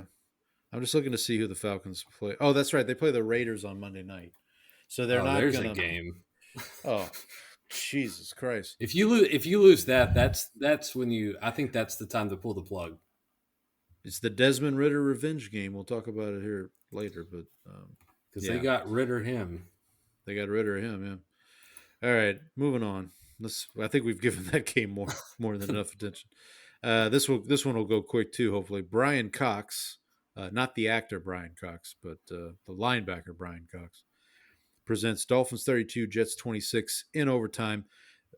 So this is like the 3rd or 4th time this has happened to me this year with the Dolphins, where like I'll check the score. It's like, okay, that seems it seems like okay, it's decided. Turn away, watch something else, come back, and it's like, wait a minute, this game's in overtime? Like, hey, what happened? So the Jets found a way to lose. Rodgers is still trying to figure out what's wrong with the Jets. I guess there's no mirrors in the Jets facility. Apparently not. Yeah, so the Jets like kicked a field goal to go up 3 with 50 seconds left, and then the Miami kick returner. Did you see him? Did you see the replay of him? No. This return, he trucked the Jets kicker. Like, oh wow, the Jets kicker tried to get in the way, and he did not. He was a speed bump on this return. He ran over him like George over an old lady trying to get away from the fire. Yeah, there was a fire in the oven, and the Miami returner was not having it. He was trying to get the kicker didn't need to be inhaling any of that smoke. You got to It get was low an in a fire. inferno. It was an inferno in there. Yeah, so Miami gets a couple of like 50-yard field goals to end up sending it to overtime, take the first drive down, and then that's it. So Yeah, I saw the end when because because I have Jonnu Smith on my fantasy team, and so ah, that touchdown at the end helped me. There was no help at that point. You know what didn't help me? Benching Jordan Addison. I forgot to talk about that. But also that's Jaden Reed. We should. oh god, just miss. If it makes you feel any better, Jaden Reed is also the reason that I am done in my office fantasy football pool. I lost my game by less than 39 points, which is how much Jordan Addison got on my bench. Mm, So that'll tell you. yeah, hate to Let's see move that. on. Let's move on to something else. I would say something happier, but this was Yeah, well, not particularly the the. I mean, the Panthers really had a chance to if because you and I were watching this game and the Xavier yeah. Legette had looked like Oh, he had that like a decent pass and he dropped it, which would have put them down inside the Eagles 10, or it possibly no, would have been it it would have was been a a touchdown. touchdown. It was a touchdown. He Um, because you and I were texting back and forth. You said that's a touch, and you texted me said that's a touchdown, and then they showed the replay, and you could see see clearly the ball ball. come out. Well, by the way, this game brought to you by Rod. He hate me smart, XFL legend. XFL legend. Yeah, look, I mean this. I I don't know why. Like this is one of those where like I took the 12 and a half with the Panthers. I know you took the Eagles partially to jinx them. But I'm Mm-hmm. like, why are more people not on the Panthers on this? Like the Eagles have I mean, I know they've won a bunch of games in a row, Mm-hmm. but like these are two this felt like two teams not necessarily going in opposite directions, but like this felt like the a good confluence of circumstances. Like Right. you've got the Panthers playing better. Bryce is getting more confident. I know the Eagles defense is good, but like their offense has got some problems. So my biggest fear to that point, my biggest fear going into this game was what the Eagles do best, which is run the ball on offense, Right, right. plays into what the Panthers defense is worst at, which is stopping the Oh, run. yeah. And so That's fair. I kind of assumed they would just lean into Saquon, which I mean Yeah. they were efficient running the ball, but like watching Jalen Hurts in this game, like he'll drop back to pass, and what he's done this season especially is he has one read, and he'll either throw that ball immediately or he'll hold on to it and wait, and then he'll take sacks. He'll end up scrambling. It's like their passing game to AJ Brown's point is broken, and so Yeah. like I don't. This will work when you're playing against beating up on like lesser competition, and when you're playing from positive game scripts, like I've said. But like Hmm. they have to go against the Steelers this week. If they're down multiple scores and kind of like needing to pass the ball, that's where I think you're gonna. That's where they're going to be more susceptible um, to failing, just because I don't think the passing game is the pure drop back game is not there for the Eagles, and that's their weakness, right? If my count is correct, the Eagles are now 7-1 in one score games. Yeah, that's sustainable, right? If you're the I Chiefs, mean, well, I mean, look, we everybody keeps talking about the Chiefs can't keep this up, but then they mm, praise the Eagles for and I get it, man. Like if Saquon's healthy, and to your point, like I would just keep running them till you can't anymore, like until it, mm-hmm, you know. But if you're gonna get cute and try to have Jalen Hurts win the game for you, also we should mention Goddard was injured, right? right. Uh, What is it? Greg Calcaterra took over Calcaterra, but it looks like him and Hurts have kind of good chemistry. chemistry. I mean, nah, the AJ Brown thing, I don't that smell Speaking on the opposite end of the spectrum, that look that I don't know, man. Like I know it's weird to say a team that's won what 8 games in a row or not, whatever, how many games 9 in a in a row they've row, I won, think. 9 in a row. It's weird to say a team that's won 9 in a row is in trouble, but like that kind of stuff, man. That smoke. There's some. If there's smoke, there's fire. Kind of potential. I will be. Kind of. I will say that I will probably be betting AJ Brown overs on props this week because once a wide receiver starts complaining about stuff, that's when that's when you start feeding them like Well, the was it the yeah. neighbors I Oh wouldn't get yeah, the ball yeah, toward the down 30. All right, yep. let's over on first half Yeah, targets here. let's see it. Okay. Well, speaking of the Eagles, their opponent this coming week participated in a game Joe Hayden presented. Joe Hayden presents Steelers 27, Browns 14. I didn't really watch a lot of this game, but I mean, from what I saw, it's another Jameis special here. Like, My favorite part of this is I was like, watching the highlights, and Jameis threw another interception on a screen pass, like two back to back. It wasn't returned for a touchdown this week, but back to back weeks he has thrown interceptions on screen plays, which is yeah, something that only Jameis could do. yeah, Um, man, I think the Browns were close in this game, but they had a couple of missed field goals that kind of like yeah, let Pittsburgh separate, and then once they were down, it just kind of got away yeah. from And them. that's what I kind of figured would happen in this game. I figured it would kind of be close, and then Pittsburgh would kind of separate themselves. Russ was pretty efficient, 15 of 26, 158, 2 touchdowns. They ran the ball 120 yards. I mean, pretty We should simple. Just get a win, just move on. we should give a shout out to Nick Chubb here because I Okay, believe this is where he blew out his knee last year. that sounds right. Yeah, Yeah. that So sounds. That sounds. Yeah, shout out to Nick Chubb. Welcome back to. yeah, yeah. And he had 48 yards rushing. Yeah, Jameis, 24 of 41, 212, 2 touchdowns, 2 interceptions. That sounds like a Jameis game. Mm-hmm. Yep. It's The Jameis Winston experience. sounds like the Jameis Winston. By the way, just gonna before we move on here, Steelers. I mentioned this last week. That 2 seed is not out of reach Mm-hmm. now. Uh, very much in play for the Steelers. They do have a tough stretch coming up here. Do Uh, Buffalo and Pittsburgh play this year? they do not. They did not. Oh man, I that would don't. be a good I matchup. don't. I don't think they did. I'll double check. You take the next game and I'll double check that. All right, Gerald McCoy presents Buccaneers Raiders. Buccaneers 28, Raiders 13 in the game that was rated R. We both took the Bucks minus 7.5. The Bucks now in first place in the NFC South. This game, the Bucks were in control, and then it went off the rails a little. It was just kind of turnover city. It's like Yeah. Bucks give it away, Raiders give it right back, Bucks give it away again. It was just kind of a mess. Eventually, Yep. the Bucks got things under control and pulled away, put it Yep. away. I think they were up 21-13, and then had Yep. a screen pass or something that ended up going for a touchdown to put it. Yeah. Yeah. O'Connell got hurt. That's right. Had to get carted off, and then that's when Desmond Ritter came in. Yeah. But yeah, the Raiders showed a good, you know, give them credit. They showed a little bit of fight at least, and tried to get back in the game. But then once O'Connell got hurt, that was kind of Nail in the coffin.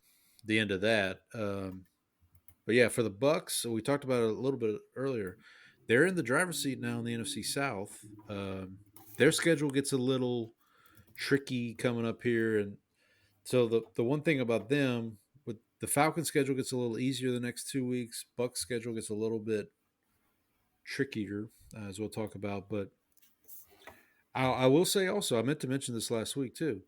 The only team to beat the Lions and the Eagles this year, Tampa Bay, and could have beaten the Chiefs. Should have beaten the Chiefs probably. There's a lot of So- teams that should have beaten the Chiefs this year. But I'm just saying, like this team is like Baker's cooking, man. He's playing really well. I know their running back Irving got I think banged up a little bit. in this game, Yeah, but they still have Rashad White. Obviously, Godwin's out for the rest of the year, but still this got Mike this Evans, this Kate Otten. team's Kate Otten, man. This team's for real. Like I think if you're if you're Minnesota or Green Bay, I don't know if you want to be going to Tampa in the first round. Uh, so Yeah, that's just me. That's just yeah. I me. feel like I've always felt like even when Atlanta kind of had those 2 wins over Tampa Bay, it always felt to me like Tampa was the better team, like more Yeah, complete all yeah, around.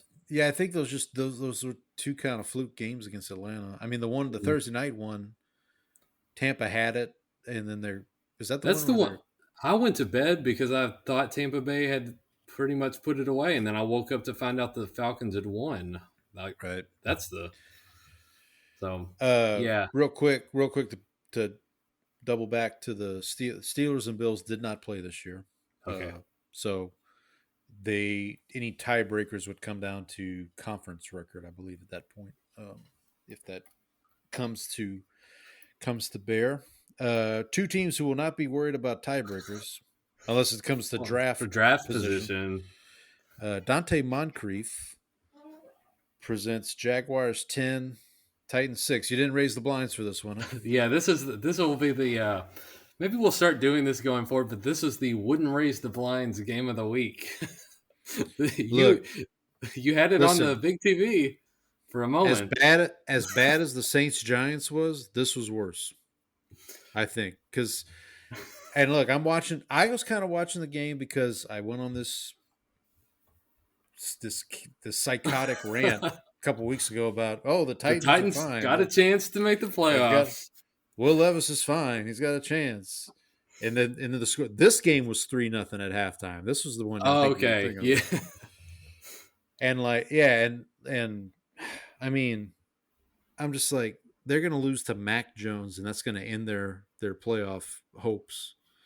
So that's what happened. Yeah, Titans Jaguars feels like it should always be played on Thursday night. Like this is right, what Thursday night football is right. a garbage Titans Jaguars game where I one mean, team can't muster a single touchdown. it's bad, man. It was bad for the for both these teams.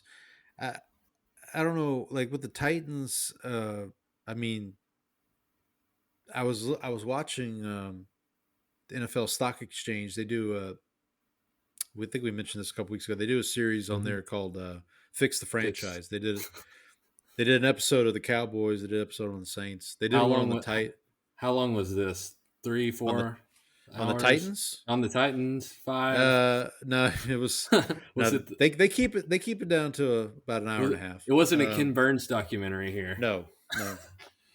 Um, I even like when they were going to do a Saints one. I was like, oh, just don't bother. Like, just don't waste your time. Like, but no, the Titans one they were talking about. They're probably going to move on from Levis. And when they went through their mock draft, because as part of their episode they do a mock draft, hmm they ended up getting the Penn State quarterback on the Titans, which I'm might intrigued. that wouldn't be bad. I think, but yeah, I really wanted Levis to. I mean, he really was. I swear he was playing better. Like it's one of those like I He's one swear of he's one of those guys. He's sort of like a Rorschach test for like you kind of see what you want to see with him. Like right. he'll have those throws where it's like, oh, I can see it, and then he'll also have the plays where Yeah.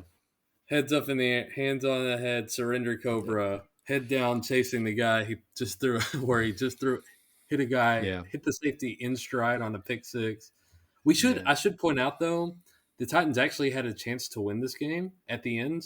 They had a Yeah. fourth and goal Yeah. situation or fourth and short and just barely overthrew his receiver, like hit the guy in the hands and bounced off.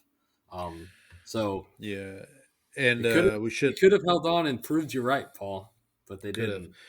We should mention. So with this loss, the Titans are eliminated from the playoff contention. The Jets and the Browns were also eliminated from playoff contention with their losses as well. So that's That's just all right. Let's get to the late slate. This let's talk about a good game. a good game. Let's get one end of the spectrum to the other. Case Seriously. Case Keenum presents Rams 44, Bills 42. You ask if this the game of the year. I would say to this point it was. There were both teams scored 40 points and there were no Yep. turnovers unless Yeah. unless you count a block punt. Kind of a Yeah. turnover. But yeah, Yeah, that's fair. Yeah. the Rams were in control most of this game, but Josh Allen just would not give up. He just made Man. insane plays. Puka Nacua had 2 insane catches. The catch on the sideline was like Yeah. I think someone compared it to the Julio Jones Super Bowl catch where you're doing Yep. like Thriller Yep. on the sideline basically. Yep. Just unreal performance here. Just to tell you how bad my fantasy football was this week, I have Josh Allen. He scored And 51 points, and I you still lost by 20. Yeah. But anyway, enough about that. But no, this, yeah, it's weird to say somebody may have sealed the MVP award in a loss. But I think Josh Allen did that. I mean, 3 touchdown passes, 3 rushing touchdowns. To your point, I think what really lost them this game was McDermott at the end with the clock management. Called a timeout after a quarterback sneak and then ran a quarterback sneak. Like they just I mean it's just bad management. But look, in the grand scheme of things for the Bills, it's a non-conference game, so it's not a big deal, right? But you may have just cost yourself the 1 seed losing this game.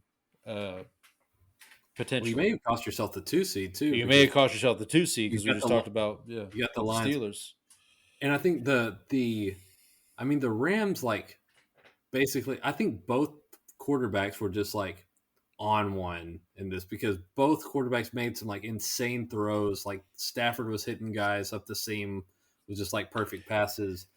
Allen made a few insane throws. Like some of the narrative I heard coming out of this game was the Bills defense might be holding them back. Look, man, you're not playing Matthew Stafford every week. Like Stafford was on, to your point. And look, in the Nacua is a different animal. Like that's like the other guys get paid too. It's not always about your failing. Sometimes it's about the other guys are just awesome. I wouldn't worry again. I don't think it's I don't. And the other thing I'll just say is like the Rams needed this game. Like they needed to win this game. The Bills, the division was already clinched. I mean, yeah, again, you're playing for seeding, but I just don't see this Bills team as like afraid. Like if they have to go on the road to Pittsburgh or to Arrowhead, I don't think they're afraid of that. They're built to kind of play in cold weather stadiums. Yeah, like so. I don't know. I'm not. Now look, 5 weeks from now we might say, man, if they should have won that Rams game, or so they. But yeah, I'm not. Yeah, but I think this is. I will say, between this game, the Monday night game last week, the Broncos Browns, that one. I mean that I know it wasn't the same level of caliber of play, but like were exciting for different reasons, right? But I mean, exciting nonetheless, right? Mm-hmm. Let's move on to a game that was not exciting. It was much. This game was exciting for one side. It was exciting for one side. Curtis Conway presents 49ers 38, Bears 13. This was the game that Andy got. I logged into Twitter at halftime and had a message from my friend Andy. Said, "Well, that was fun." I'm impressed that the Bears managed 13 points in this after what they did in the first half. Well, hang on though. I will say, Caleb in the second half, it was like night and day. It was like, why weren't you not doing this? Well, that's kind of how the Lions game went on Thanksgiving, right? Like the first half, they looked terrible, and then it's like, oh, maybe I should maybe I should play well. And by the way, did he just like realize all of a sudden, oh yeah, Roma Dunze is on this team? Apparently, like you don't just have to throw it to Keenan Allen every time. Yeah, another guy that I have stowed away on my fantasy bench that just you know, but yeah, this was I, I will say good for the 49ers because Hmm. like this is another one like they needed to win this game. Like they really needed because I mean they were down to what Isaac Carindo at running back, and now he's hurt too. I think I saw Oh, Garindo. Garindo. Yeah, Hmm. he's injured. I think I saw or he was banged up. But yeah, good for them. I mean, they keep themselves in the hunt at least in the NFC West There's for still a another lot. week. They're only 2 games back to Seattle right now. Right, they're still in it. The Bear, I did see something. The Bears are still in it, but they'd have to win out. The Rams would have to lose every game except the Cardinals game, and then I forget who the other team was would have to do something. Maybe it was the Niners had to lose that or something. They would get in at 8-9. I don't think that's going to happen. But I will say, I and got again, to I don't tell want you, I don't see it happening. well, but I will say, and again, I don't want to pile on my friend Andy here, but a couple weeks ago I said sneaky top 5 pick in the draft team is the Bears. They are 4-9. There are a couple teams ahead of them with 3 wins that play each other, like the Jets and the Jaguars and the Titans. So if the Bears don't win another game, which is not outside the realm of possibility at this point, that could happen. I mean, it could, you know. It's not out. Yeah, it's not out of the realm of possibility, like you Look, said. I may have been wrong about the Titans, but I'm gonna be, I'm gonna, I'm gonna get one of these right one of these weeks. Uh, but yeah, so sad for the Bears, good for the 49ers.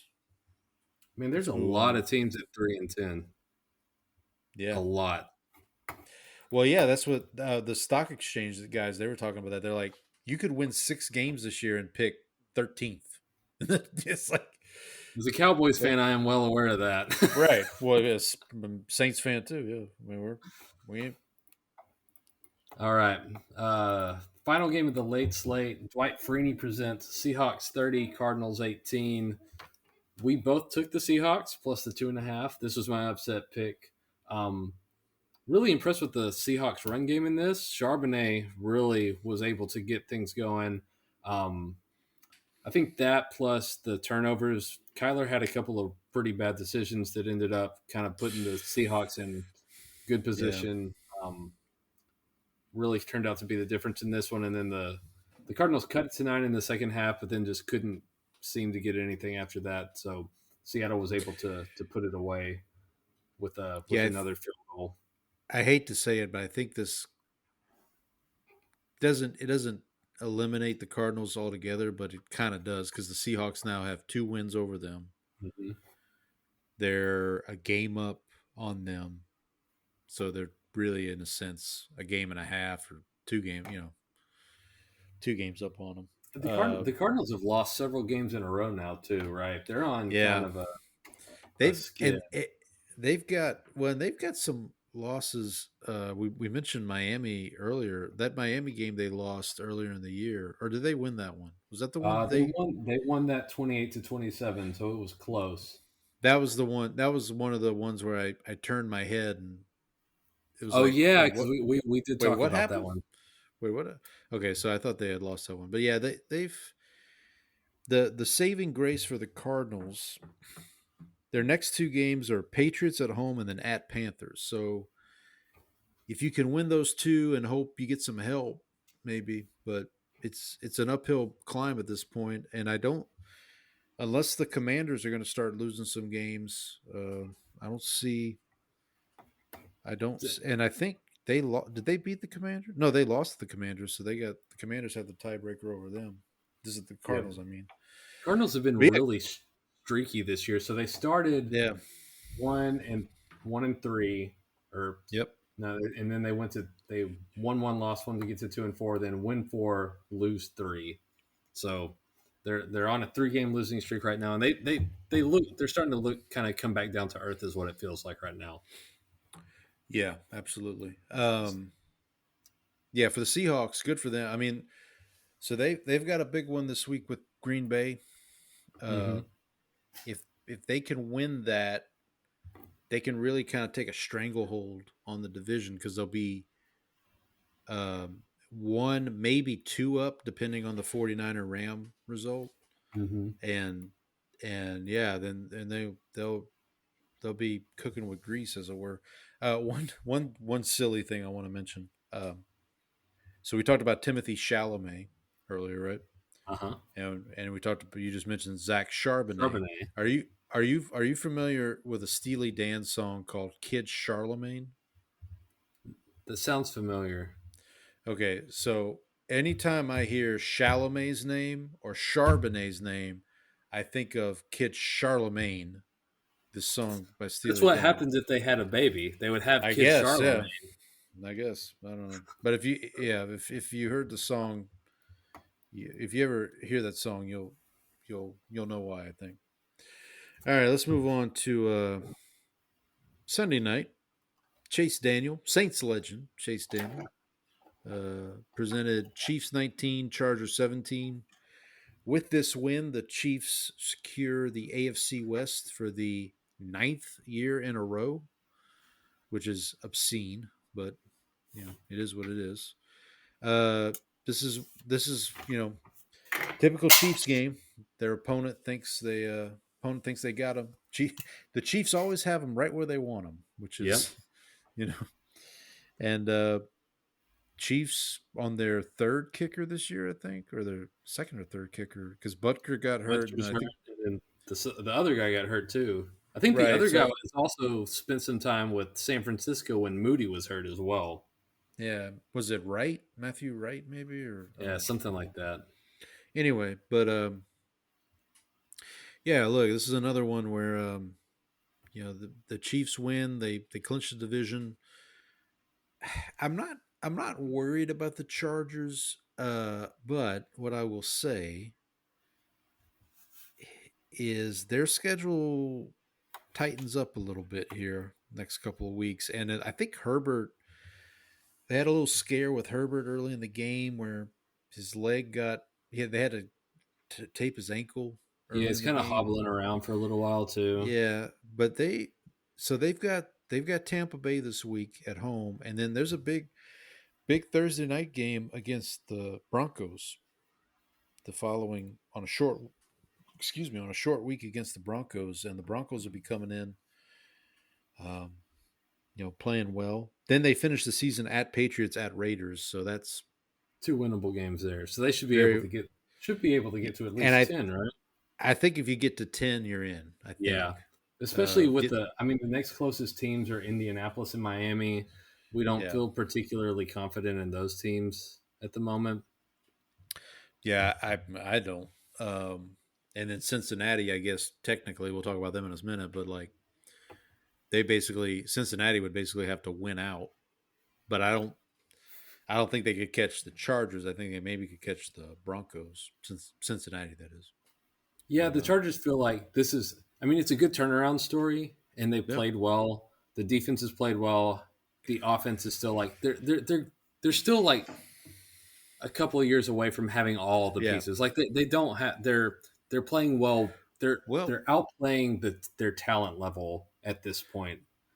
yeah. We should point out Lad McConkey didn't Honky play was in this out. game, That's right. so if he's healthy, is Dobbins? Is he out for the year, or do they expect him back at some That's a good point? question. Usually Because if with he, Dobbins, I assume he's out for the year because that's been his history. because if he comes back in the playoffs, maybe that could. And again, with them, I think with the Chargers, it's going to be a matter of where do they end up playing round one, right? Like if they end up in Houston round one, okay, that's one thing. If they end Right. up having to go to Buffalo or Pittsburgh, Mm-hmm. I mean That's a little tough. They've played Pittsburgh already this year, and that was a close game, but I don't know. We'll see, but yeah, either way, it's a good turnaround story for them. Harbaugh's got them going in the right direction, and the Chiefs just keep being the Chiefs. Like, no, nothing new to report there. Yeah, and it looks like Dobbins is out for a while. It doesn't look like it's not season ending at Okay, this point. So he is on IR right now, I do believe. yeah. Yeah. All right. Well, buddy, you wanna talk about? Terrence Newman presents the Leon Lett Memorial Game. Bengals 27, Hey, did Cowboys 20. Leon didn't play for the Bengals, did he? He didn't. Yeah, that would have I been know. that would have been Perfect. You that'd have been know, perfect. that's a good question. I don't know if Leon Lett played for anyone else. I want to say he Was he a did. was he a lifetime Cowboy? Oh, no, he was not. He played for the Denver Broncos. Ah, okay. There you Um, so the my, so let me ask you before I get into my take on this. What is your takeaway from this game? So I will say I was proud of myself. I actually stayed up and watched most of this game. I actually, Did you watch any of the Simpsons broadcast? no, I checked it I out for like 5 minutes. I saw the highlights. I saw I think Lisa scored the game winning touchdown. Mm-hmm. Are you a Simpsons guy? No, not really. Okay, yeah, I'm not that much either. My big takeaway here. So the last touchdown to Chase, the Saints lost a game in almost the exact same way to the Bengals in Uh huh. 2022. Not with the block punt and all that stuff, but like literally it was Burrow to Chase, cornerback tries to jump the route, Chase spins off of him and he's Is gone. gone. Like almost the exact same play. Uh, so I felt your pain when it happened. I was like, "Yep, that's exactly what happened to the Saints 2 years ago or whatever." Yeah, I look. This was I from I was impressed with Rush a little bit. I mean, he Mhm. played pretty well. He's a perfectly fine backup. Yeah, he's perfect. Yeah, yeah. He's in that Trevor Simeon mold, I would say.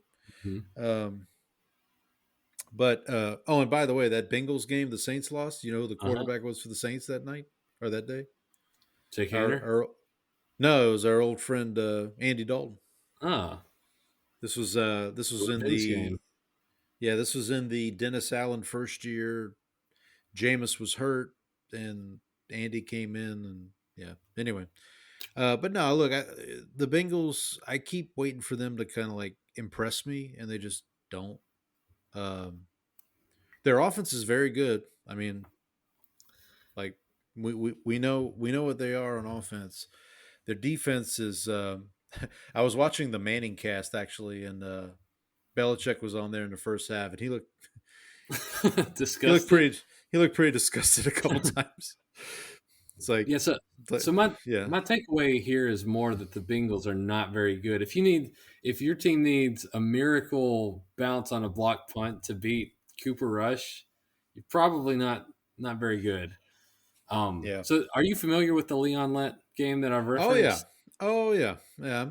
Well. So here's my. So I remember watching the game as it happened, Mm-hmm. not quite understanding at the time because I was like 9 when the game happened. See, Not quite yeah, I not was. quite understanding it, but years later when there was the Mike and Mike show on Mm-hmm. ESPN, Mike Golick, he was the Dolphins player, or he was on that Dolphins team.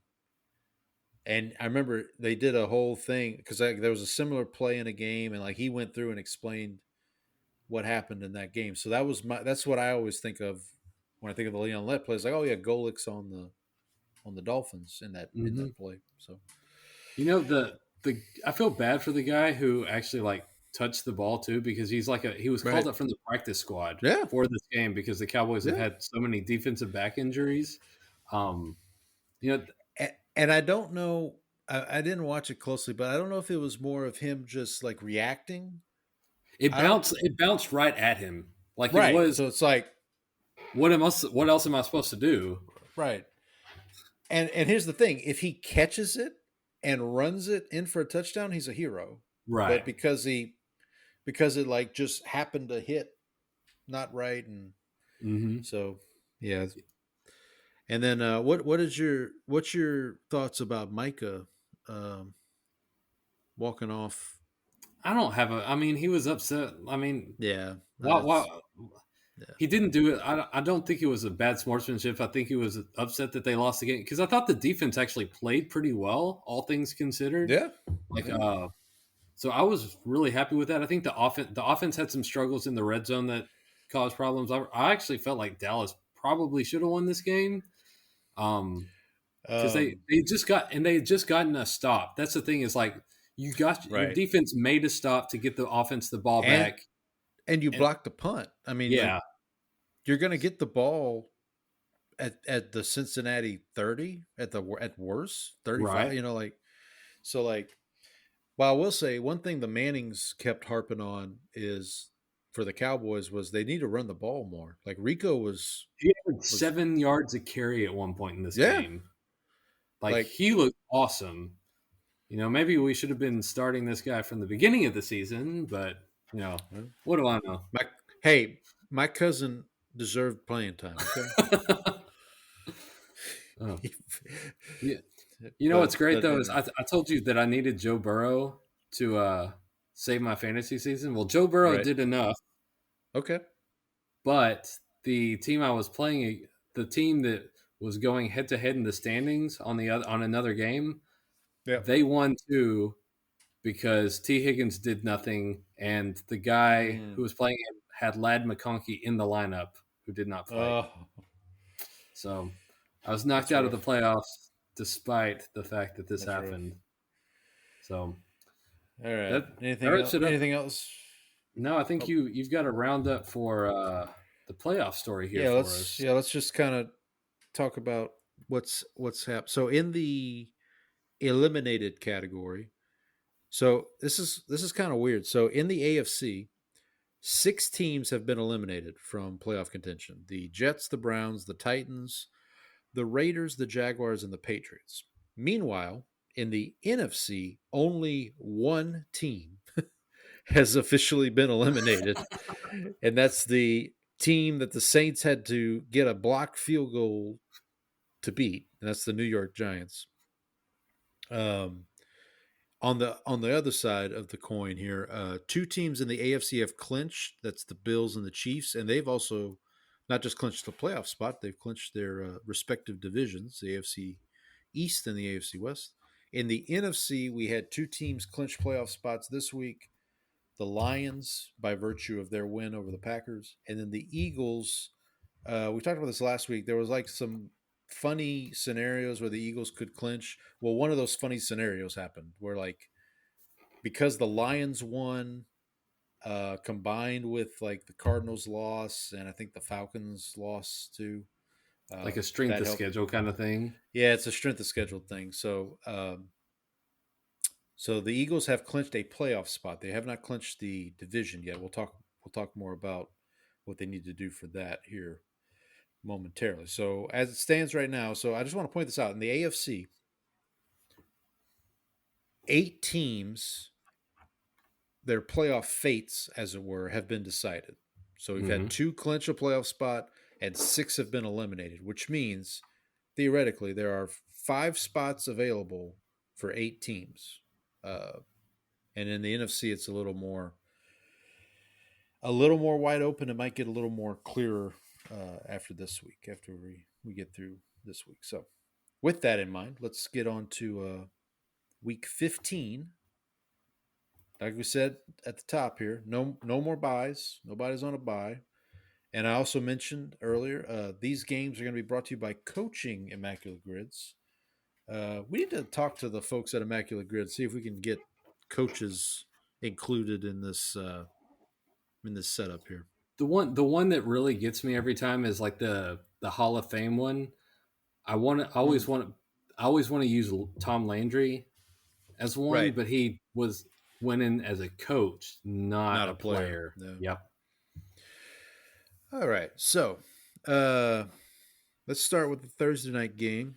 Mike Martz, former head coach of the Rams and former offensive coordinator of the 49ers, presents Rams at 49ers. 49ers are giving 2.5 points here.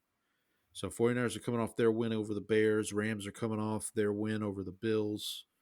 This is a this is an important game.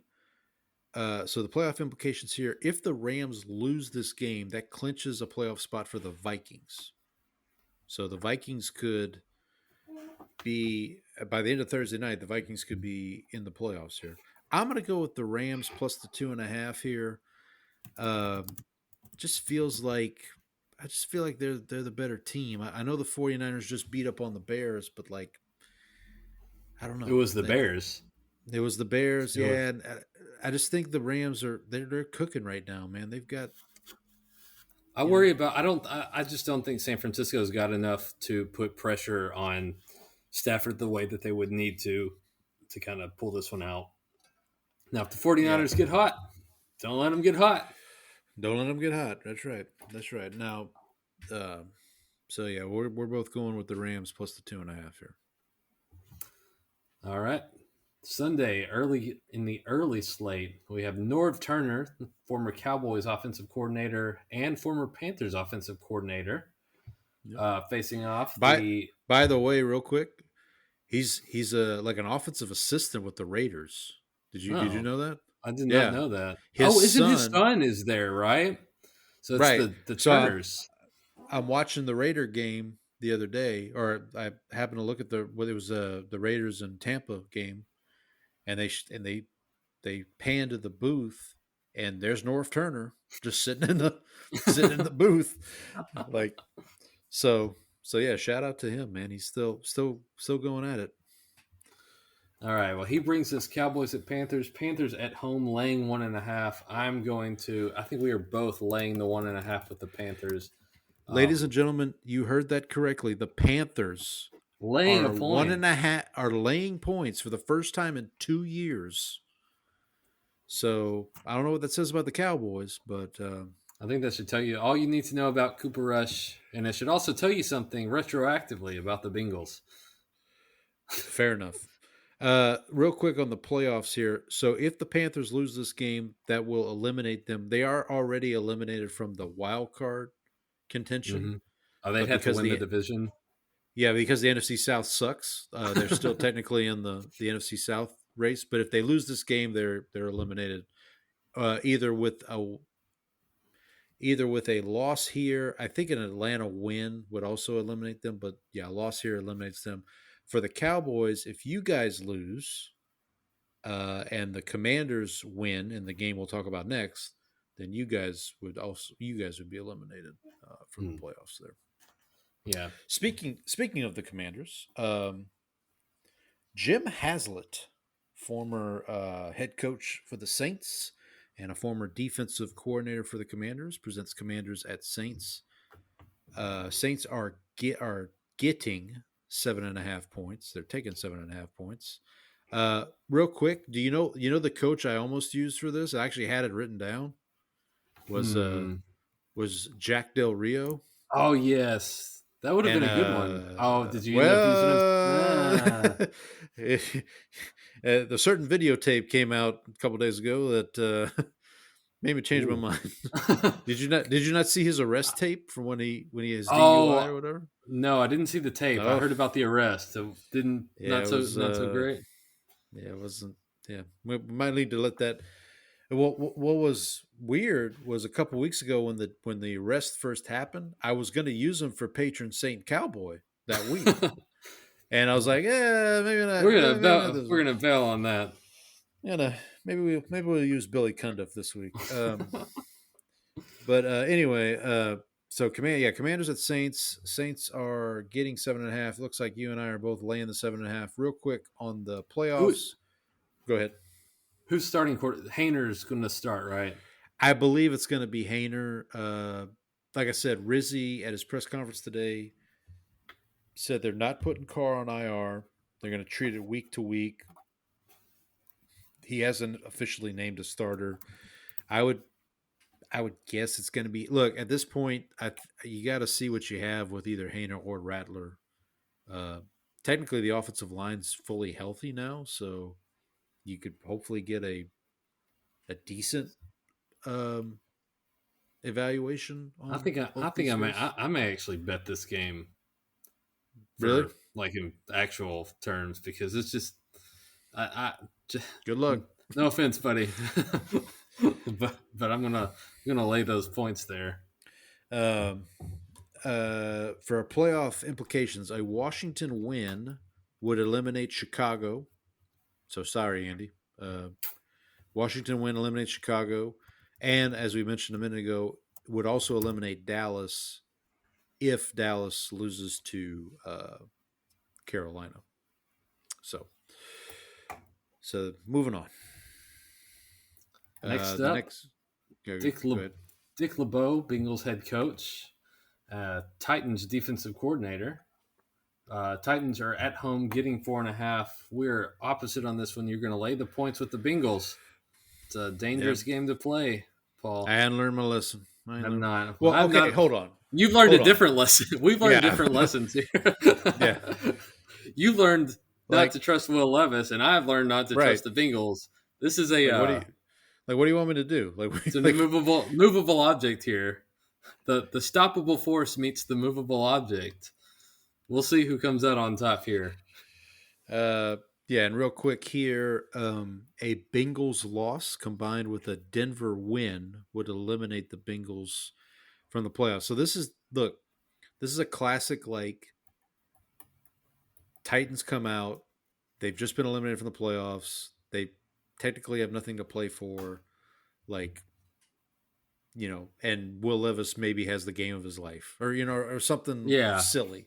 Like, you know what I mean? Like, who knows? Maybe Tony Pollard just runs wild on them. Maybe. I mean, Rico Dowdle did. Yeah. So why can't Tony? Let's move on here.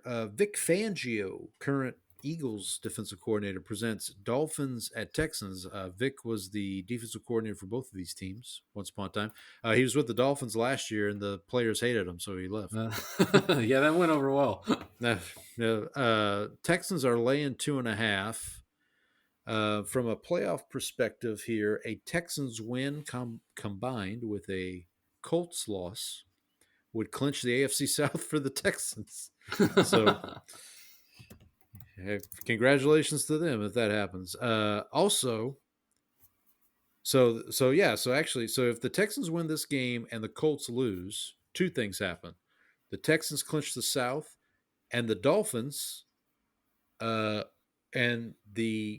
would also clinch a playoff spot for the Steelers. So a Houston win here combined with an Indianapolis loss does both things. It clinches the AFC South for the Texans, and it also clinches a playoff berth for the Steelers. Not the division, but a playoff berth. You and I are both taking the 2.5 with the Dolphins. We talked about this with the Texans, like this 3-game stretch in 10 days here feels like they're going to lose all 3 games. Yeah, it's a tough.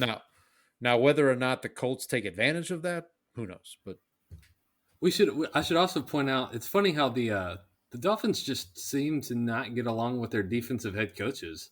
Brian Flores was persona non grata, and then Vic Fangio also. Who's the defensive coordinator now? That's a good question. Maybe they don't have one. Maybe they just let the players run it.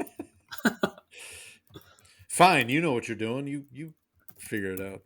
All right, you go ahead and do the next game. It's Anthony Weaver.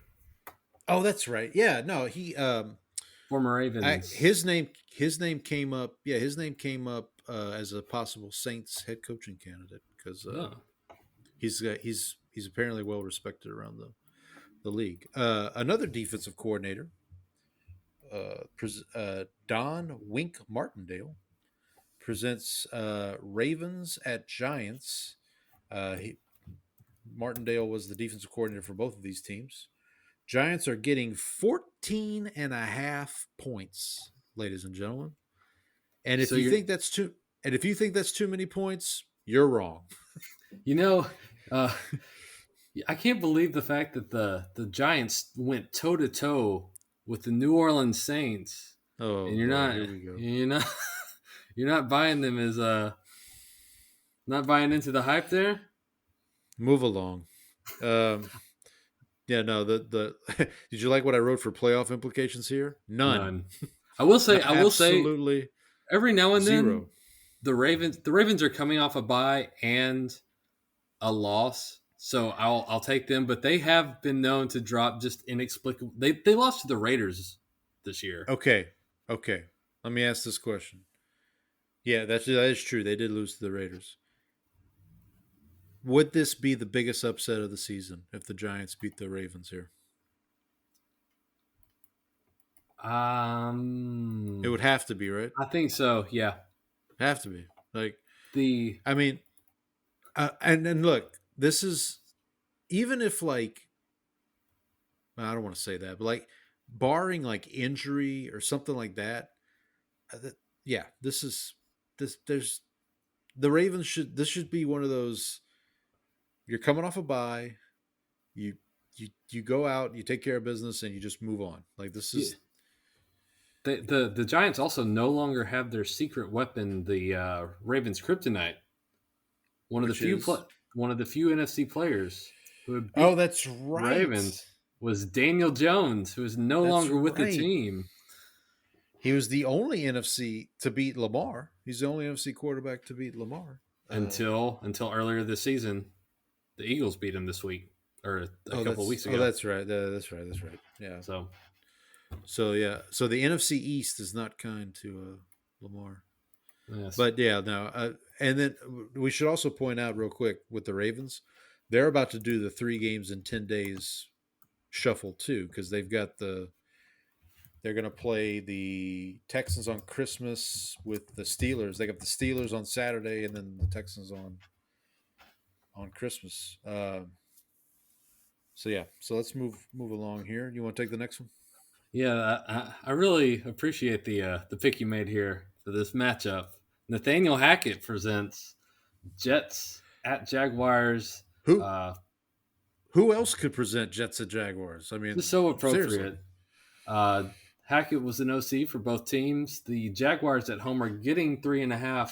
We're going to call this. I think Danny pointed it out. This will be the Donnie. loser leaves. Yeah, Donnie. Yeah. Donnie pointed it out. Loser leaves town match here. Donnie, the Broncos fan. Shout out. Yeah. Ask Donnie about Nathaniel Hackett. He has some thoughts. Yeah. I'm sure they're all positive. Yeah, sure. Yeah. I like this idea. Yeah, I like this idea. Yes. Wait a minute. Aaron Rodgers, Are you Aaron Rodgers back on the Jets on this? Back on the Jets, baby. I'm back, baby. Aaron Rodgers said he will retire. No, I'm going to switch here just because I want to cheer for the Jaguars. Because Aaron Rodgers said he would retire on the spot if they lose this game, and I want to see him. Be put to the test here. So Rodgers goes or Peterson goes. So that's what this feels like. Here's the thing. If Rodgers ends up having like his best game of the season, he still looks like an idiot because it's like, okay,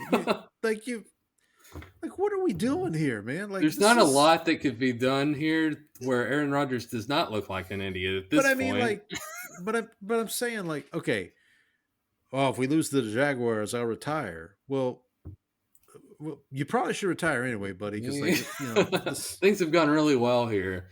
We let you play shadow GM and bring in all your buddies, and it's not working out very well, is it?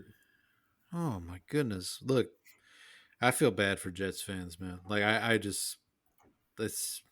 don't know any like the only Jets fans I know are people in the media, like Rich Eisen and like I don't know them, but it's just like, man, I feel for him.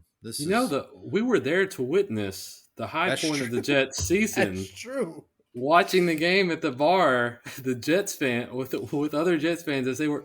I mean, they were. I wish I could go back in time and tell them, guys, what happened. Guys, this is it. this is the peak. It's all downhill from here, buddy. Oh man! If you had gone back in time and told them that they would have traded for Devontae Adams, they would have thought things were going extremely well. Well, you remember that game was by far Aaron Rodgers' best game of the season, and by a mile. And people coming out of the game, people were like, "Oh, he looks like the old Aaron Rodgers. And then the next week they lose to Denver 10-9 or whatever that Yeah, was. so And it's like, uh-oh. we're, what happens? we're in we're in trouble. And Yep. then they go to London and lose to Minnesota, and Salah doesn't make it back, and yeah, it's oh man. Whew. Rough. All right, last early game here. Romeo Crennel, former defensive coordinator for the Chiefs and a former head coach for the Cleveland Browns. Chiefs at Browns here. Browns are getting 5.5. No playoff implications here. I mean, I guess technically, Seeding? like seeding, yeah, the Chiefs got to keep pace ahead of the. And listen, if we wake up Monday morning and the Browns have beaten the Chiefs, I will not be shocked. I'm No, telling you. because it's been one I'm, possession games. I'm not. Listen, and it would be so Jameis Winston to beat to beat the Kansas City Chiefs when they have absolutely nothing to play for. There's like all you're doing, and then I mean Cleveland fans would probably be pissed at that point because like they're just screwing up their draft pick. But We're trying to get a quarterback for the long term, Jameis. yeah, we can't get Cam Ward, Jameis, if you're losing, if you're winning these games. But anyway, yeah, we're both taking the 5.5 here with the Browns. Let's see how the Chiefs pull this one out. Yes. What black magic will they summon? Yeah. Well, maybe it's Jameis magic. Maybe Mm. that's Maybe he's the the only counteracting force. He's the only the no. The only way this game can end is like Browns are up less than 7. They've got the ball and they just throw it for no reason, and it's a pick six, and Jameis throws another pick six on the screen. like That's yeah, the just play. that's it. That's what it is. Man. All right, let's move on to the late. Hey, by the way, five games in this late window here, so Yeah, this is a busy one. yeah, I'm gonna have to figure out which. Well, I could probably tell you which one's going to be on the tablet, but Yeah. You don't say. we'll let the folks at home figure that one out. All right, Sunday late kicks off. We're gonna kick off with the big one here. Dick Geron presents Right. Bills at Lions. Speaking of the Bears, right? I think he was a former Bears coach, Dick Geron. That sounds right. Or there, he coached for the Bears in some capacity. Yeah, Bills head coach, Lions defensive coordinator, Lions at home, laying 1.5. You are on the Lions. I'm going to take the road team. Yeah, I'm going to take. I'm doing the bounce back here. Well, it's one of these, like the Lions have got to lose one of these close games. You would think it's kind of like the Chiefs, almost like they also they've got an extra day or an extra couple days because they're coming off Thursday night. Right. That'll help. Yeah, and then for I mean, but if you're the Lions, you don't want to. I mean, the Eagles are right there, man. They're right there on their butts for the 1 seed. So you kind of. Well, I mean, the Vikings are even there for Well, yeah, for the division. Yeah, that too. Yeah. So, and for the Lions, they still got another game against the Vikings coming up. They've got the Bears and the 49ers on the road coming up next 2 weeks. So hopefully, I mean, this is going to be the most hyped up game of the year. Potential Super Bowl preview. We'll see. We'll see what happens here. Just hope it lives up to it. Yeah. So I mean, look, if it's as good as the Rams Bills game, then we're in for a treat. All right, next game. Tom Bass. I had to dig deep for this one. Tom Bass, who is a defensive coordinator for the Bucks and for the Chargers. This is Bucks at Chargers, -3.5. This is a sneaky good game. Mm-hmm. Looks like we're both taking the points with the Bucks here. Chargers are coming off that loss to the Chiefs. Like we said, Bucks seem to be rolling here. The Bucks with a win here, the Bucks could really kind of take hold of the NFC South. The thing the Bucks have to consider, they're playing the Chargers this week. The Falcons are playing the Raiders. So, Mm-hmm. you know, you kind of you don't want to lose. If you can get a win to stay a game ahead, hope you want to do that. So, um, yeah, I'm really looking forward. This is going to be a good game as well. I think, like I said, 4 out of these 5 games, and well, actually, even the 5th game in this late window is going to be should be somewhat entertaining, Intriguing, at least. intriguing at least, In a different way. yeah, something to watch. Like Yes. something to watch for. I'll let you take this next one since it's All right. your Bud Carson presents the Battle for Pennsylvania. yeah. What I would call in a if we were doing players, this would be the Deuce Staley matchup. Yep. Um, Yep. Absolutely. Michael uh, Vick too, right? Yep, Could be a Michael Vick. Yeah. And I want to say Allen Rossum, also former Cowboy. Yeah. If we're playing deep cuts, all right. Bud Carson, Steelers and Eagles defensive coordinator. Eagles at home, laying 5.5. We are both on the Steelers here. I guess this is we do Yeah. not believe in the passing game here. Well, Respect the I, Steelers defense is what I'd say. and also too, Steelers are in a win and you're in scenario. If they win this Mhm. game, they are in the playoffs. We mentioned earlier if Indianapolis and Miami both lose, that would also.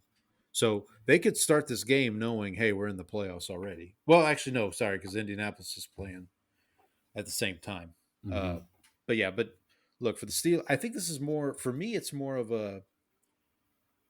I mean, the Eagles do need this game too to kind of keep pace with Detroit.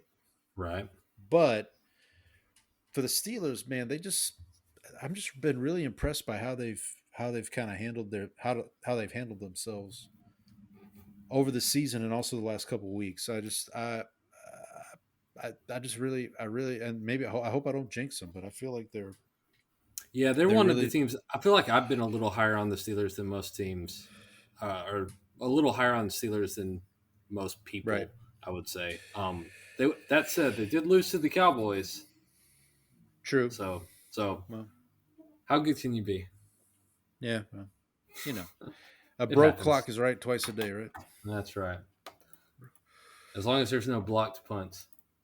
Yeah, right. Little block punt.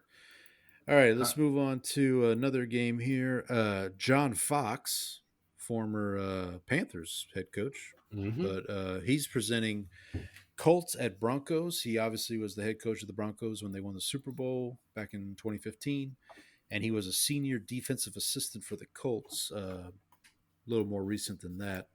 Broncos are laying 4.5. We're both going to lay the 4.5 here. A lot of playoff implications. Wait! I have a Go ahead. question for you. You Go said ahead. he was the head coach of the Broncos when they won the Super Bowl. Yeah, the Manning when Peyton Manning was, or was that I Kubiak? thought Kubiak was the Oh, was you the might be coach right. then. You might be right. I'm gonna have to look this What up. am I thinking of? Was he? Was he with Carolina? He was with the Panthers. That's what I'm thinking of. Yeah. Yeah, that's what I'm thinking of. He was the Panthers. You got your rods and cones all mixed up. Yeah. I'm sorry. My apologies to Donnie, the Broncos fan, for screwing that up. Yeah, so he was with the Broncos from 2011 to 2014, and that's when Kubiak came over and took over. Well, no, he wasn't with the Panthers. That was Rivera. Rivera was the Panthers coach. Oh, that's true. So he was with the Panthers before that, actually, 2002 to 2010. Then the Broncos. Okay. All right, we got that all. He was the head coach of the Panthers when they lost the Super Bowl to the Patriots. Patriots with Jake Delhomme. Yeah, Delhomme. The Houston. Daylight comes and you got a Delhomme. That was the same Super Bowl Janet Jackson exposed herself. Yes, I remember seeing that in high school. Yep. Anyway, what a time to be alive. Yeah, I know, right? Anyway, so playoff implications here. If the Colts lose, combined with a Houston win, we talked about this earlier, that clinches the AFC South for Houston. A Denver win combined with a Cincinnati loss would eliminate Cincinnati. Should also mention that Denver and Cincinnati play each other next week.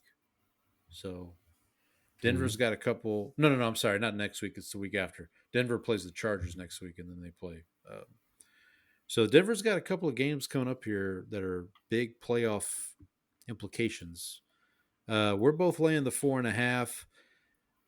I'm really interested to see Broncos coming off a bye. Colts are coming off a bye too, but like, well, how does Bo Nix play? This defense against Richardson, like this The is a Richardson really question is the one yeah. for me. This is a really intriguing game for me. Just to kind of see where these two teams are coming off their buys, hoping to make a playoff push. Let me ask this question. So, of the three teams on the outside looking in for the AFC, so you got the Colts, the Dolphins, the Bengals.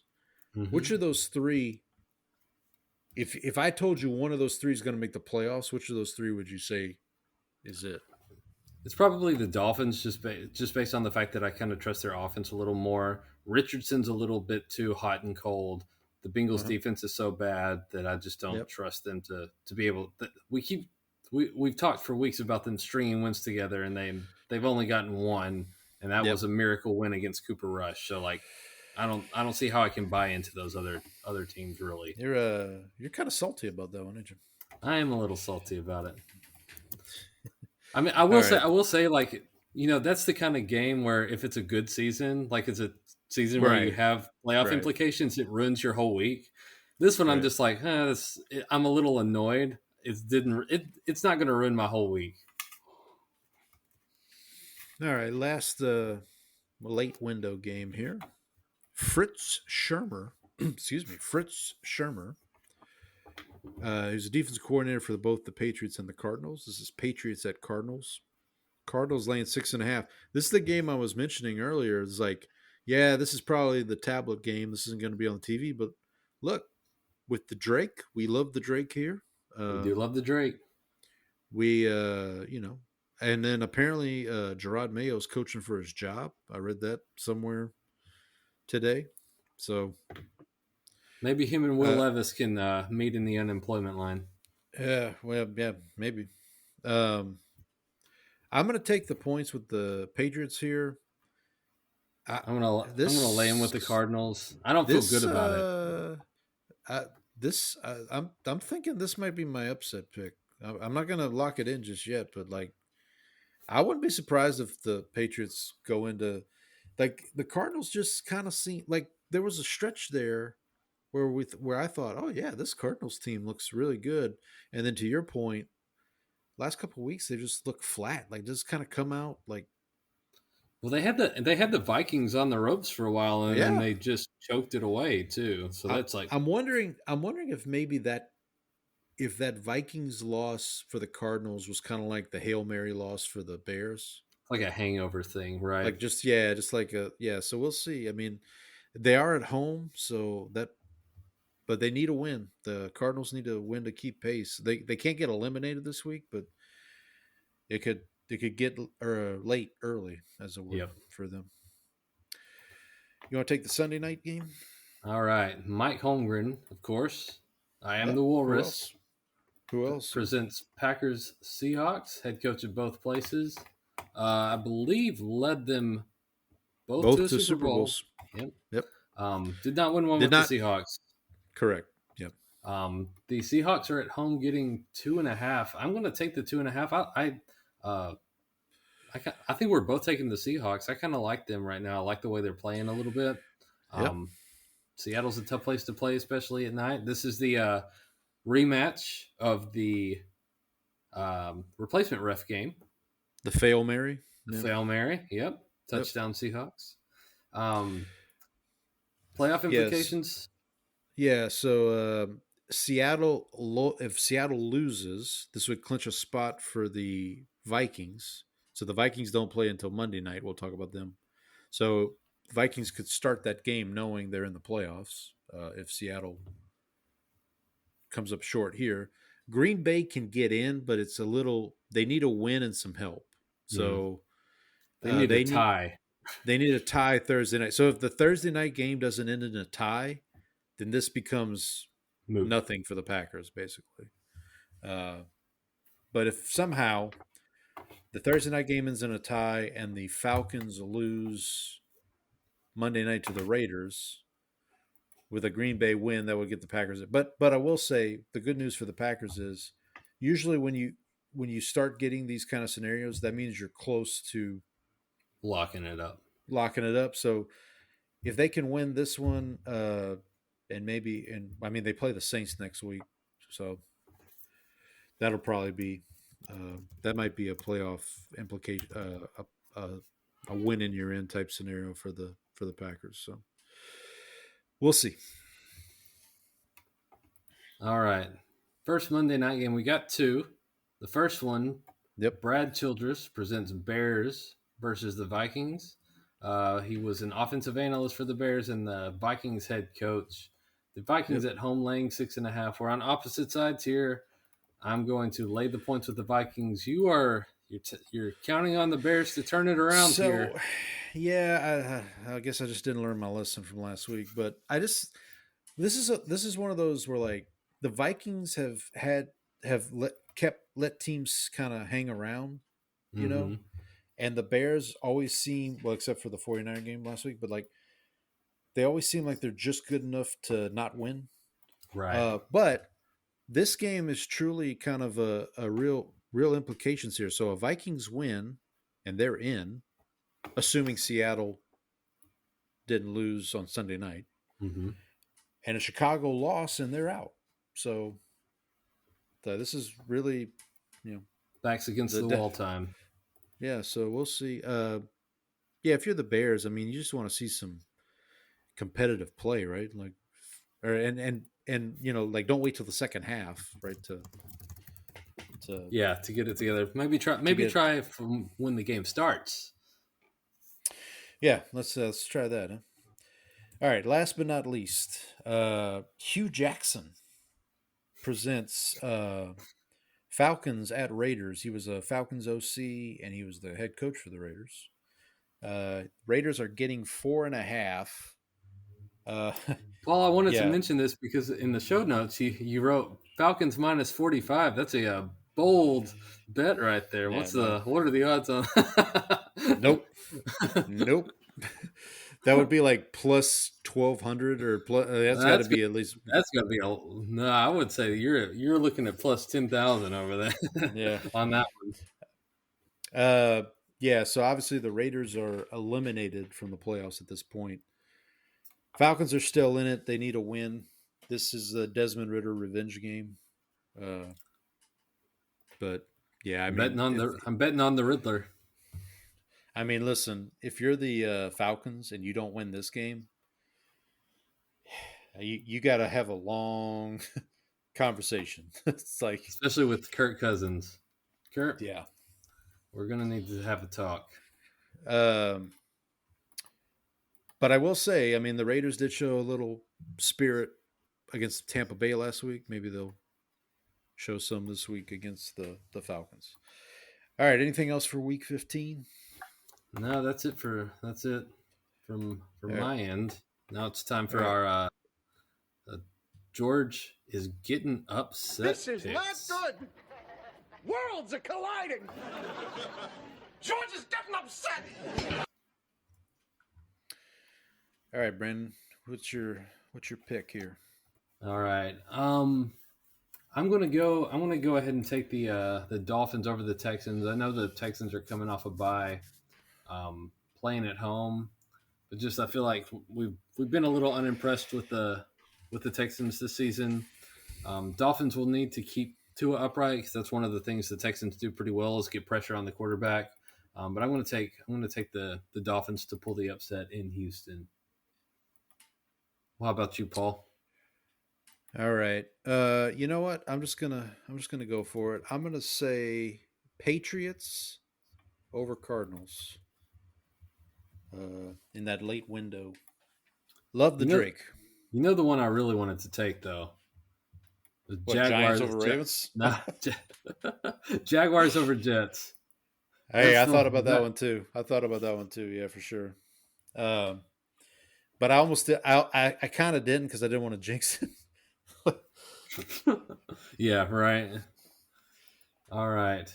So there's our upset picks. Now that will bring us to our Jerry. It's a lock. Jerry, it's a lock. Kramer, you've had this thing under control for almost 3 years now. Okay, I'll let you go first. I think I have an idea which. Paul, I was looking at this. I hate to do it to you. Go ahead. I'm going to take the Commies over the Saints. If you didn't do it, I would have. Yeah, if they had Carr going in this game, they're playing at home, then I'd feel a little differently. But I don't think I can get behind Jake Hayner. Yeah. Look, I'm not gonna make this too complicated. I'm going Ravens over Giants. There you go. Let's just not. So if you're playing at home, the Boys. Go ahead. We're both taking NFC East teams in our locks. Well, yeah, I'm betting against an NFC East team. Yeah. Oh yeah. Sorry. Yeah, I'm not. Yeah, I'm not taking the Giants. You're not taking the Giants for the upset. It's a lock, Jerry. Okay, but if you're playing at home, the Bless Them Boys parlay, the official parlay, is my upset pick: Patriots over Cardinals, and your lock: Commanders over Saints. Let's take a quick look. Which one do you want me to look up? I've got Fliff open right now. So you got Fliff. I'll do rebet. All right. NFL. So we're doing money lines, right? Correct. So I'm going to take Washington. Washington is minus 375. I've got them at minus 429. And the Patriots here at plus 200. So here the Patriots are plus 180. All right, so this pays out plus 280 over on Fliff.